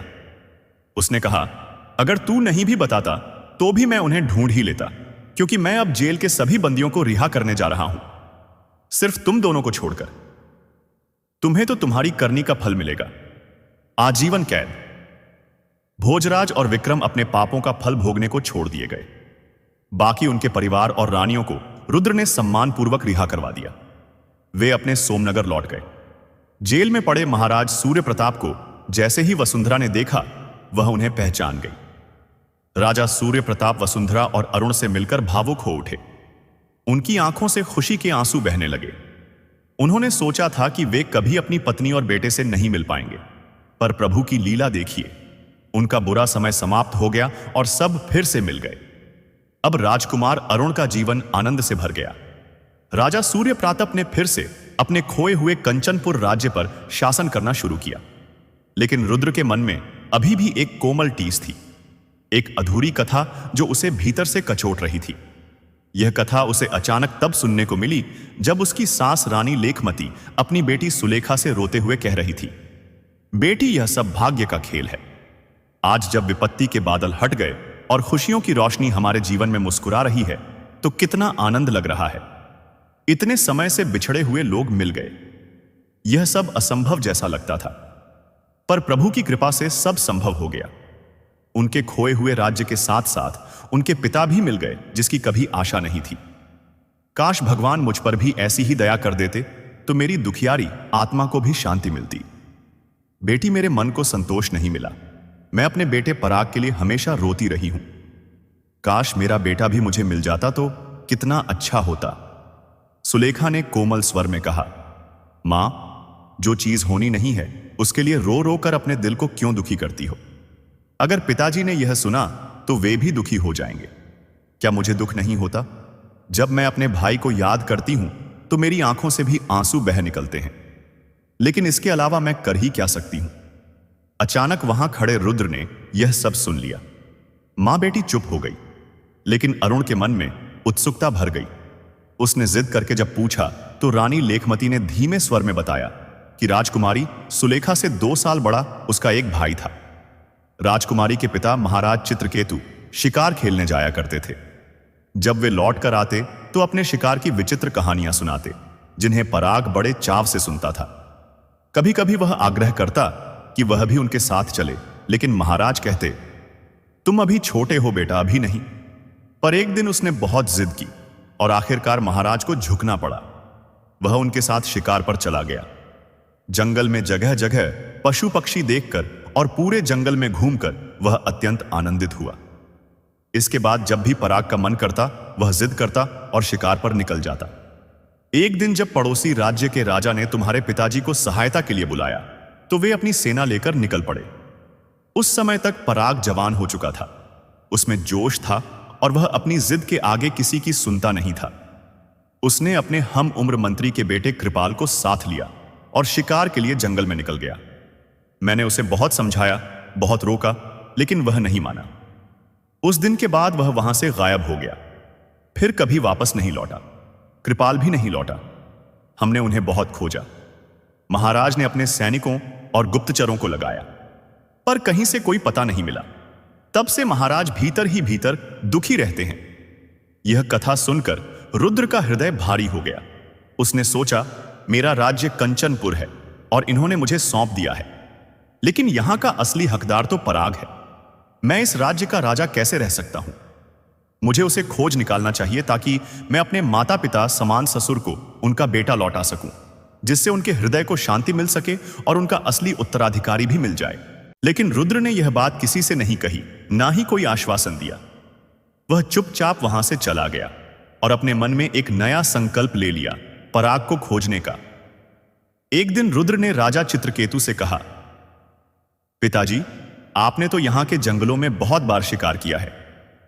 क्या एक दिन मुझे भी शिकार के लिए ले चलेंगे? राजा चित्रकेतु ने उदासी से कहा, बेटा, अब मेरे मन में ना तो राजपाट का मोह रह गया है, ना ही शिकार का आकर्षण। मैंने अपने भीतर वैराग्य पैदा कर लिया है, इसीलिए तो मैंने राज्य तुम्हें सौंप दिया, वरना मैं स्वयं ही राजा बनकर बैठा रहता। लेकिन रुद्र के बार बार आग्रह करने पर राजा चित्रकेतु ने आखिरकार कहा, ठीक है, चलो तुम्हें वह स्थान दिखा देता हूं जहां मैं शिकार खेला करता था। राजा तैयार हो गए, पर उनके मन में अपने खोए हुए बेटे पराग की स्मृतियां उमड़ने लगी। उन्होंने मंत्री कृपानिधान को आदेश दिया, 100 सैनिकों और दलबल को तैयार करो, हम शिकार पर जाएंगे। राजा की यह आज्ञा सुनकर महल में एक खुशी की लहर दौड़ पड़ी। सभी जानते थे कि राजा अब तक कितना दुखी रहते थे। मंत्री कृपानिधान भी अपने बेटे कृपाल को खोकर दुखी थे। राजा की आज्ञा का पालन करते हुए एक बड़ा दल तैयार किया गया और वे सब एक नए सफर पर निकल पड़े। रुद्रवीर को जानवरों का शिकार करना बिल्कुल पसंद नहीं था, लेकिन उसने सुना था कि राजाओं का यह कर्तव्य होता है जिसे निभाना पड़ता है। फिर भी वह शिकार की जगहों को बड़े ध्यान से देखता और याद रखता कि कौन सी जगह कैसी है। उनकी टोली आगे बढ़ती रही, जहां भी वे पहुंचते पड़ाव डाल देते। रुद्र घोड़े पर सवार होकर जंगल के कोने कोने में घूमता, लेकिन कोई खतरनाक जानवर उस पर हमला नहीं करता था, क्योंकि उसके तरकश में तीर हर पल तैयार रहते थे। हर जगह वह खुद जाकर आसपास के गांवों और कबीलों में पूछताछ करता, शायद कोई घटना घटी हो जिससे उसे कोई सुराग मिल सके।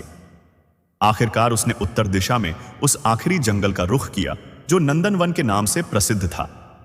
उसने सुना था कि यह जंगल बड़ा रहस्यमयी है। राजा चित्रकेतु ने उसे वहां जाने से मना किया था और कहा था, अब तक जितने इलाके देखे गए वे काफी हैं। कुछ लोग कहते थे वहां गंधर्व आते हैं, कुछ कहते थे वह जादूगरों का स्थान है। अरुण ने राजा की बात मान ली थी और अपना दल वापस रूपनगर ले आया। राजा चित्रकेतु को सुरक्षित महल में पहुंचाकर रात के समय चुपचाप रुद्र ने अपना घोड़ा तैयार किया और अकेले ही निकल पड़ा। उसके मन में एक बेचैनी थी, आखिर इस जंगल में कौन से रहस्य छिपे हुए हैं। उसे गहरा विश्वास था कि पराग और कृपाल का सुराग उसी नंदन वन से मिलेगा। रात भर अरुण अपने घोड़े को दौड़ाता रहा और आखिरकार नंदन वन पहुंच गया। उसने वहां पहुंचते ही अपने इष्ट देव का स्मरण किया और अपनी उंगली में पहनी हुई चमत्कारी अंगूठी की ओर देखा। लेकिन तभी उसे नागराज की वह चेतावनी याद आ गई जिसमें उन्होंने कहा था, इस अंगूठी का दुरुपयोग मत करना, इसका उपयोग केवल संकट के समय या दूसरों की भलाई के लिए करना। अरुण का मन अंगूठी का दुरुपयोग करने का नहीं था, इसलिए उसने उसे छूना तक नहीं चाहा। जंगल में कदम रखते ही उसने अपने मन को सतर्क कर लिया। चारों ओर अजीब अजीब आवाजें गूंज रही थीं, जो किसी भी खतरे का संकेत हो सकती थी। तभी अचानक एक सिंह की भयंकर दहाड़ सुनाई दी, जिससे रुद्र चौंक गया। दहाड़ इस बार उसके बहुत करीब से आई। उसने देखा कि एक भयंकर सिंह उसकी ओर झपटता चला आ रहा है। रुद्र ने तुरंत अपनी कमान से तीर निकाला और सिंह की ओर छोड़ दिया। तीर सीधा सिंह के मुंह में जा, लेकिन सिंह मरा नहीं, बल्कि रुद्र की आंखों के सामने ही वह सिंह अपना रूप बदलने लगा। देखते ही देखते वह एक सुंदर हिरण में बदल गया और वहां से भाग खड़ा हुआ। रुद्र ने घोड़ा बढ़ाया और उसके पीछे दौड़ पड़ा। फिर उसने दोबारा तीर निकाला और भागते हुए हिरण पर निशाना साधा। लेकिन आश्चर्य की बात यह थी कि जैसे ही तीर छोड़ा, हिरण गायब हो गया और उसकी जगह एक सन्यासी युवक प्रकट हो गया जो मंद मंद मुस्कुरा रहा था। रुद्र यह देखकर चौंक गया कि उसने अनजाने में किसी मनुष्य पर हमला कर दिया। सन्यासी के हाथ में कमंडल था और वह मंत्र मुग्ध करने वाली चाल से आगे बढ़ रहा था। उसने रुद्र की ओर देखा और उसकी आंखों का ऐसा तेज था कि रुद्र खुद को उसके सम्मोहन में खींचता हुआ महसूस करने लगा। अब रुद्र घोड़े से उतरकर मानो उसकी गिरफ्त में धीमे धीमे उसके पीछे चलने लगा। चलते चलते वे एक बड़े पेड़ के पास पहुंचे, जिसकी जड़ों के पास एक गुफा जैसी आकृति बनी हुई थी। उस गुफा के ऊपर झाड़ियां फैली थीं। रुद्र ने उन झाड़ियों को हटाया और भीतर दाखिल हो गया। गुफा में घुसते ही वह एक विशाल दरवाजे के सामने पहुंचा। रुद्र अपने घोड़े समेत दरवाजे के भीतर गया और वहां जो उसने देखा उससे उसकी आंखें अचंभित रह गईं। बाहर से वह जगह एक साधारण पेड़ की तरह लगती थी, लेकिन भीतर एक अद्भुत और रहस्यमयी दुनिया बस रही थी। वह चौड़े रास्ते पर घोड़े को लेकर आगे बढ़ता रहा। उसने देखा कि आगे एक अस्तबल था, जहां उसने अपने घोड़े को बांध दिया।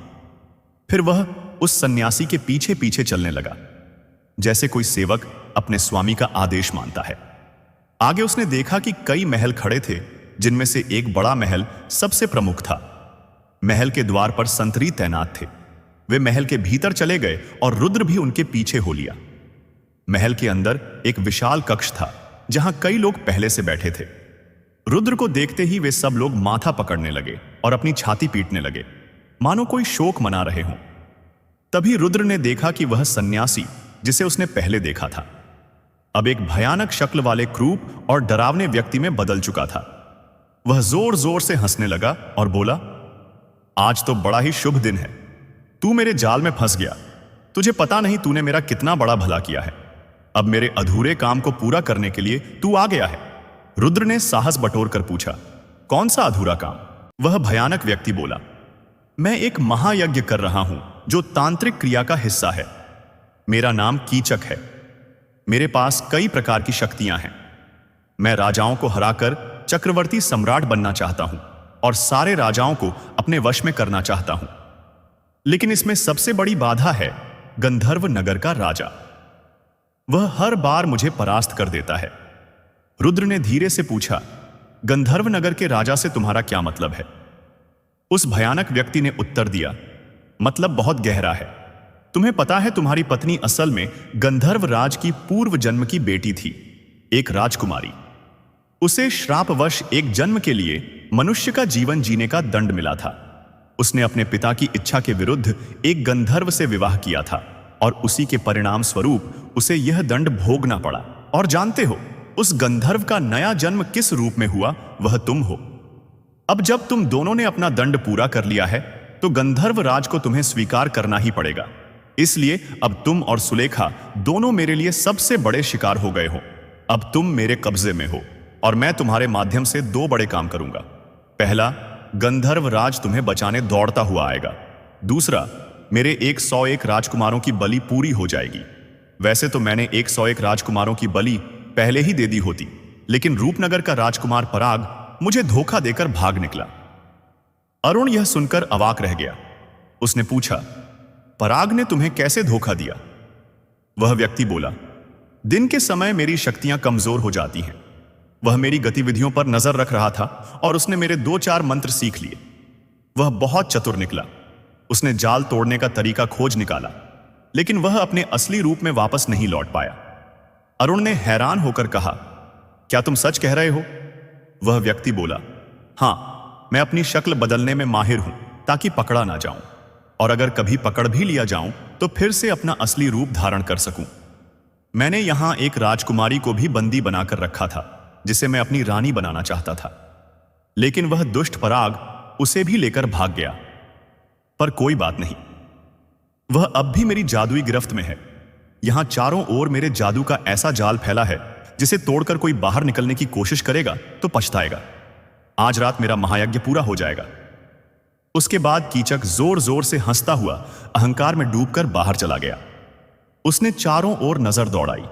उसके जाने के बाद रुद्र ने वहां बैठे लोगों से बातचीत शुरू की। उसने पूछा, तुम सब कौन हो? सब ने अपना अपना परिचय देना शुरू किया। कोई कह रहा था, मैं उस राज्य का राजकुमार हूं, तो कोई अपने देश का नाम लेकर बता रहा था, मैं वहां का युवराज हूं। वे सब किसी न किसी बहाने यहां फंसे हुए थे।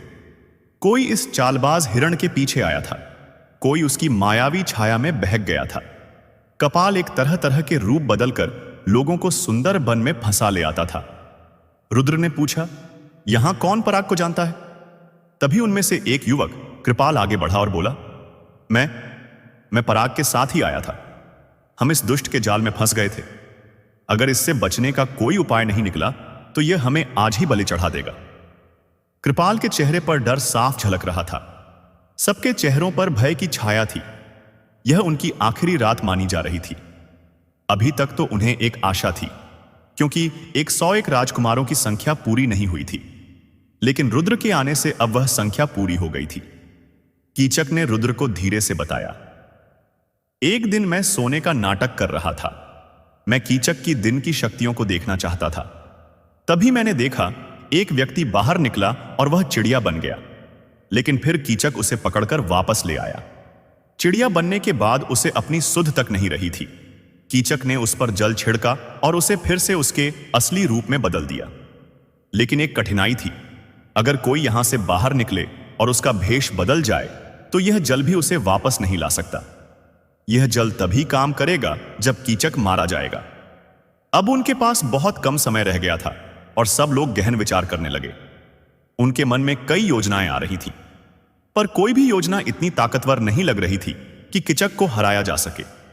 ऐसे कठिन समय में रुद्र को अपनी चमत्कारी अंगूठी की याद आई। उसने अंगूठी को जल से धोकर कहा, हे सत्य राजा, नागराज की अंगूठी, इन सबको इस जादू के मायाजाल से मुक्त कर दो। अचानक वहां धरती हिलने लगी, जैसे भूकंप आ गया हो।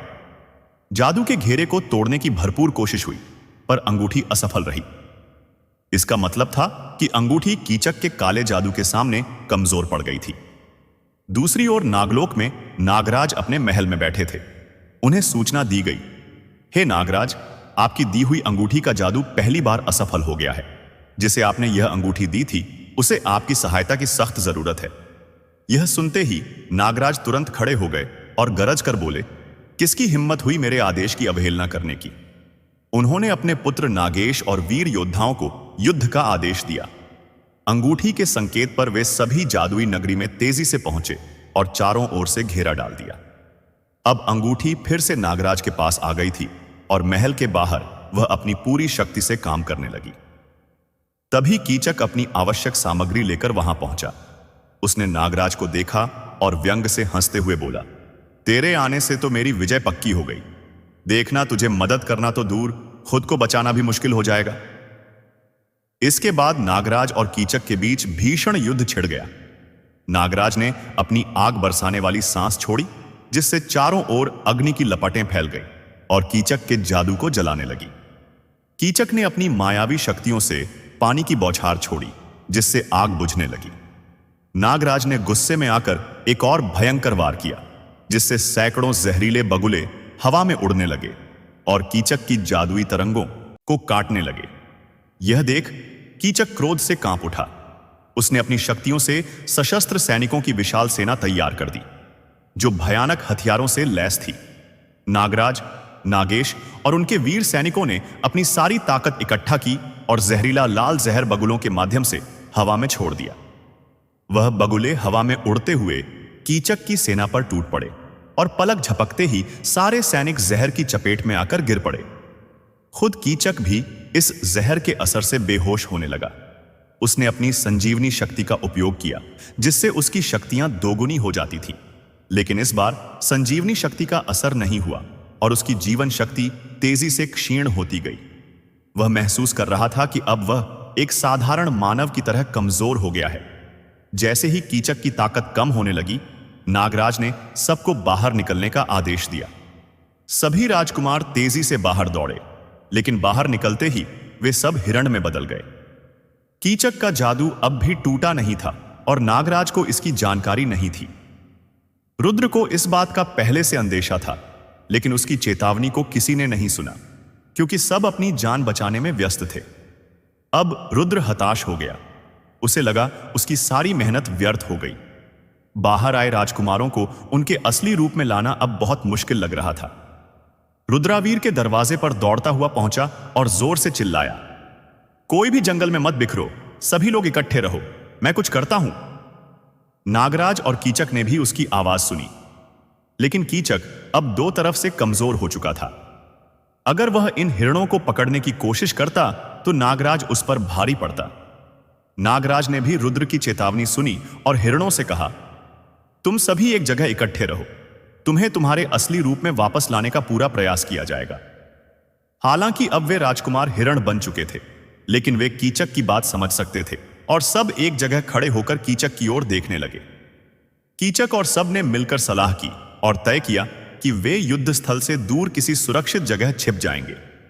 वे बाहर नहीं निकले, क्योंकि सब जानते थे अगर वे बाहर निकले तो किसी और जानवर में बदल जाएंगे और फिर कुछ नहीं कर पाएंगे। रुद्र हाथ में जल का कलश लिए खड़ा था, इस उम्मीद में कि जैसे ही कीचक का जादू टूटे वह तुरंत उस जल को हिरणों पर छिड़क सके। नागराज भी समझ चुके थे कि कीचक को हराना ही सबसे जरूरी है।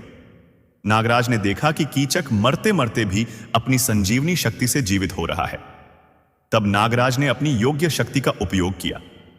योग शक्ति से अदृश्य किरणों का जाल कीचक के गले में लिपट गया और उसकी प्राणवायु को सोखने लगा। कीचक दम घुटने से तड़पने लगा। उसकी सारी मायावी शक्तियां धीरे धीरे क्षीण होने लगी। पहले से ही थकी हुई उसकी शक्ति इस भीषण युद्ध के बाद और टूटने लगी। अंततः कीचक धरती पर गिर पड़ा। मृत जैसे ही वह मरा, वहां के सारे महल और मायावी चीजें एक झटके में गायब हो गई। चारों ओर बस पेड़ों का जंगल रह गया और रुद्र के हाथ में वही जल का कलश था। सबने मिलकर नागराज को धन्यवाद दिया। हे नागराज, आपने संकट के समय हमारी रक्षा की। नागराज ने नम्र स्वर में उत्तर दिया, तुम सबने भी हमारे इकलौते पुत्र की रक्षा की थी। हम नाग उपकार भूलते नहीं। नागराज ने वह अंगूठी फिर से रुद्र को सौंप दी और कहा, हे वीर, तुम्हारी ईमानदारी और सेवा भावना ने हमारा दिल जीत लिया। इस अंगूठी का प्रयोग सदा परोपकार के लिए करना, तभी यह असरकारी रहेगी। नागराज अपने सैनिकों और पुत्र नागेश के साथ वहां से लौट गए। अब रुद्र ने हिरणों को ढूंढना शुरू किया। थोड़ी देर में वह उन्हें झुरमुट में पा गया। उसने उन पर कलश का जल छिड़क दिया और एक एक करके सभी धुएं के बादलों में गिरकर अपने असली स्वरूप में लौट आए। सब राजकुमारों ने रुद्र की जय जयकार की और अपने पने राज्यों को लौट गए। रुद्र भी कृपाल के साथ अपने नगर की ओर चल पड़ा। जल का कलश कृपाल के हाथ में था, लेकिन रुद्र के मन में एक पीड़ा थी। पराग कहीं नहीं मिला। पराग ना सही, लेकिन उसने 101 राजकुमारों और कृपाल को मुक्त करवाया था, जो किसी चमत्कार से कम नहीं था। लंबी और थका देने वाली यात्रा के बाद जब अरुण अपने नगर लौटा, तो वहां उसके लौटने से सभी लोग प्रसन्न हो उठे। मंत्री ने जैसे ही अपने पुत्र कृपाल को जीवित देखा, उसकी आंखों में खुशी के आंसू छलक उठे। कृपाल ने बताया कि रुद्र ने उसे बचाया है। मंत्री भावुक होकर रुद्र के चरणों में गिर गया और कहा, हे राजकुमार, आपने हमें नया जीवन दिया है। रुद्र को देखकर उसकी प्यारी बिल्ली दौड़कर उसकी गोद में बैठ गई और उसका तोता भी उसके पैरों के पास आकर बैठ गया। तभी कृपाल हाथ में जल का कलश लेकर आया और बोला, राजकुमार, यह जल का कलश लीजिए, मैं आपको देना भूल गया था। अरुण को गुस्सा आ गया। अब इस जल का हम क्या करेंगे? जब हमें पराग ही नहीं मिला तो यह बेकार है। यह कहकर उसने गुस्से में वह जल उड़ा दिया, जो सीधा बिल्ली और तोते पर गिर पड़ा। और फिर जो हुआ वह किसी ने कल्पना भी नहीं की थी। धुएं के 2 गुब्बार उठे और जब धुआं साफ हुआ तो रुद्र ने देखा तोते की जगह एक सुंदर राजकुमार खड़ा था और बिल्ली की जगह एक अत्यंत सुंदर राजकुमारी खड़ी थी। रुद्र दंग रह गया। कृपाल ने कहा, यह तो हमारे राजकुमार पराग हैं। यह सुनकर रुद्र की सारी मेहनत सफल हो गई और उसकी खुशी का ठिकाना ना रहा। समाचार बिजली की तरह महल में फैल गया। राजा चित्रकेतु और रानी लेखमती खुशी से झूम उठे। पराग दौड़कर अपने माता पिता से लिपट गया। वर्षों बाद बेटे से मिलकर राजा रानी की आंखों में खुशी के आंसू छलक उठे। रानी की नजर उस सुंदर राजकुमारी पर पड़ी। उन्होंने पूछा, यह कौन है? राजकुमार पराग ने विनम्रता से उत्तर दिया, यह राजकुमारी रत्नावली है, जिसे कीचक ने अपहरण कर लिया था। हम दोनों वहां से भाग निकले थे, पर रूपनगर पहुंचने से पहले ही कीचक के जादू में फंस गए थे। राजकुमारी रत्नावली को सम्मानपूर्वक उसके घर भेजा गया। इसके बाद राजा चित्रकेतु और रानी लेखमती ने पराग को धन्यवाद दिया। फिर एक नया भव्य समारोह आरंभ हुआ। राजकुमार पराग और राजकुमारी रत्नावली का विवाह इतनी धूमधाम से हुआ कि पूरे नगर में उत्सव का माहौल बन गया। राजकुमारी रत्नावली अब रानी बनकर रूपनगर में आ गई। राजा चित्रकेतु और रानी लेखमती का दिल अब सुकून से भर गया था कि उनका उत्तराधिकारी लौट आया। राजकुमार पराग का राज्याभिषेक बड़े हर्षोल्लास से हुआ। राजा बनने के बाद पराग अपने माता पिता चित्रकेतु और लेखमती को लेकर कंचनपुर चला गया। विदाई के समय राजा चित्रकेतु और रानी लेखमती की आंखों में आंसू थे। उन्होंने वसुंधरा से कहा, आपने तो हमारा उद्धार किया, आपसे बिछड़ना कठिन है। रानी वसुंधरा मुस्कुराकर बोली, मैं जल्द ही फिर आऊंगी, उदास मत होइए। रुद्र हंसते हुए बोला, हमारा उड़न खटोला है ना, पलक झपकते ही पहुंच जाएंगे। यह सुनकर सब हंस पड़े और उड़न खटोला बुलाया गया। थोड़ी देर में उड़न खटोला आकाश में उड़ता हुआ ओझल हो गया।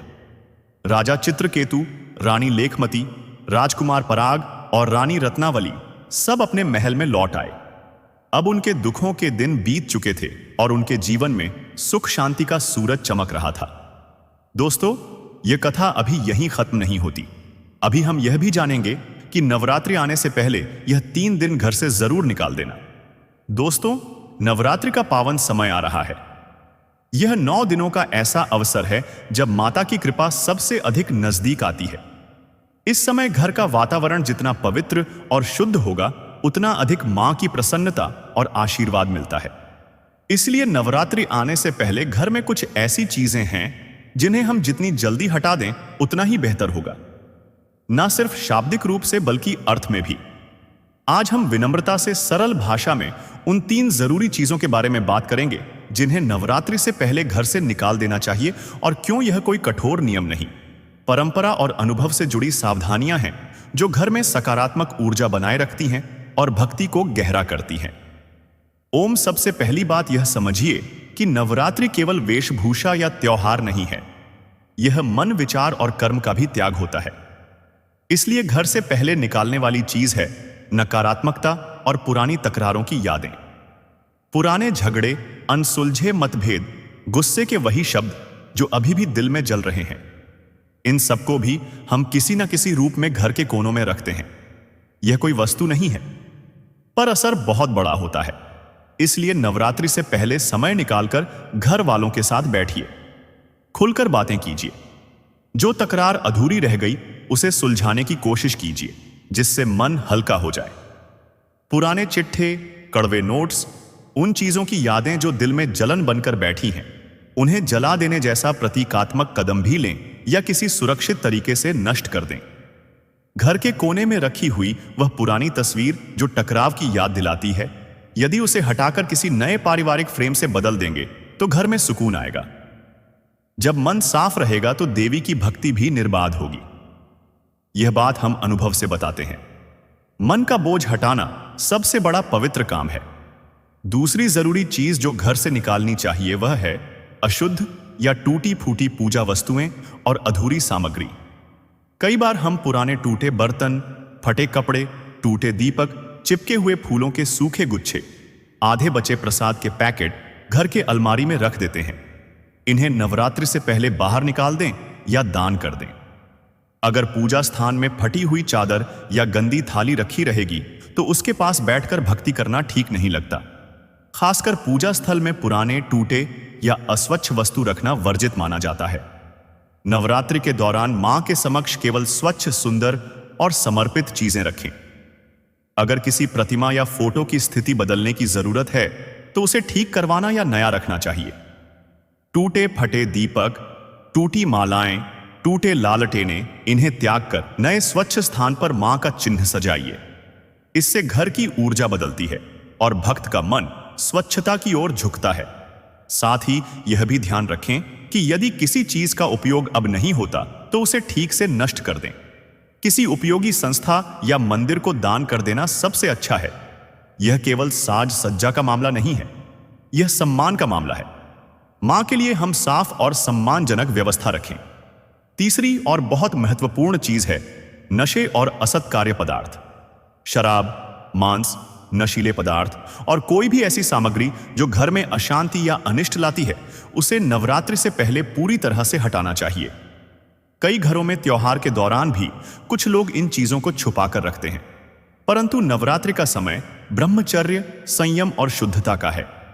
घर में अगर कोई बोतल रखी हुई है या किसी ने नशे की चीज अलमारी में रखी है तो उसे त्याग दें, किसी रिश्तेदार को दे दें या सुरक्षित तरीके से नष्ट कर दें। साथ ही त्योहार के समय तेज तर्रार, संगीत, गुनगुनाहट या अशुद्ध भाषा से भी बचिए। घर में बच्चे और वृद्ध आते हैं, उनके लिए यह समय पवित्र होना चाहिए। भोजन में भी संयम रखें। पूजा वाले स्थान पर असमय, चाहे झूठ या बिना साफ किए बचे हुए बर्तन रखना ठीक नहीं होता। घर की रसोई और पूजा स्थलों को पूरी तरह से साफ करके रखें और पूजा के समय केवल शुद्ध और सादे व्यंजन ही बनाइए। यह ना सिर्फ धार्मिक अनुशासन है, बल्कि पारिवारिक स्वास्थ्य और मानसिक शांति का भी सवाल है। अब हम इन तीनों बातों को एक छोटी सी कथा से जोड़ते हैं ताकि प्रभाव समझ में आए। एक छोटे से गांव में एक परिवार था। वे हर नवरात्रि बड़े धूमधाम से मां का स्वागत करते थे। पर हर साल घर में कलह बनी रहती थी। एक बार गांव के बूढ़े पुजारी ने कहा, पहले घर का झगड़ा दूर करो, पुरानी नजरें साफ करो, अधूरी चीजें दान कर दो और जो अशुद्ध है उसे घर से निकलवा दो। परिवार ने वही किया। उन्होंने बैठकर बातें की, पुरानी तस्वीरें और झगड़े की चीजें हटा दी, टूटे हुए बर्तन दान कर दिए और घर से नशीले पदार्थ निकाल दिए। अगले नवरात्रि में घर में ऐसा सुकून आया कि सबकी आंखों में आंसू थे। दुकान की लकड़ी का वही मालिक जो पहले उदास रहता था, उसने कहा, मां ने हम पर कृपा की है। यह मात्र आस्था नहीं, अनुभव है। जब हम बाहरी और भीतरी अव्यवस्था को हटाते हैं तो देवी की ऊर्जा अपने आप घर में प्रवाहित होती है। अब कुछ व्यवहारिक सुझाव। जरा स्पष्ट रूप से पूजा स्थल को नवरात्रि से कम 1 दिन पहले पूरी तरह साफ कीजिए। भूनकर सिंक से सब कुछ धो दीजिए। कमरे में पुराने अखबार, सूखी पत्तियां और अनचाही चीजें रखी हो तो उन्हें बाहर निकाल दीजिए। घर के दरवाजे खिड़कियां खोलकर हवा आने दीजिए ताकि नकारात्मक ऊर्जा बाहर निकल जाए। बच्चों से कहिए कि नवरात्रि के दिनों में तेज शोर ना करें और सभी मिलकर छोटी छोटी साधारण जिम्मेदारियां बांट लें। फूल लाना, दीपक रखना, प्रसाद की थाली सजाना, टूटे हुए कपड़ों को दान कर दें या किसी जरूरतमंद को दे दें। शराब या तंबाकू जैसी चीजें पूरी तरह बाहर रखें। यदि किसी रिश्तेदार के साथ मनमुटाव है तो उसे सुलझाने का प्रयास करें और यदि असंभव हो तो कम से कम मन को शांत करने की प्रार्थना करें और उसे दिल से छोड़ दीजिए। मां को जो अर्पण देंगे वह निश्चय ही शुद्ध और प्रेम से भरा होना चाहिए। अंत में एक छोटा सा संकल्प ले लीजिए। नवरात्रि के 9 दिनों में हर रोज कम से कम कुछ पल मां की स्मृति में बिताए। ओम का उच्चार नहीं, पर मन से विवेक और प्रेम से प्रार्थना करें और जो 3 चीजें हमने बताई हैं उन्हें घर से हटाकर आए। यह बदलाव बड़ा नहीं पर फल बहुत सशक्त होगा। यह आपके घर का परिवेश बदल देगा, रिश्तों को मजबूत करेगा और जीवन में नई सकारात्मक दिशा लाएगा। हम आशा करते हैं कि यह नवरात्रि आपके जीवन में शांति, सम्मान और समृद्धि लेकर आए। मां की कृपा आप पर बनी रहे। जय माता दी।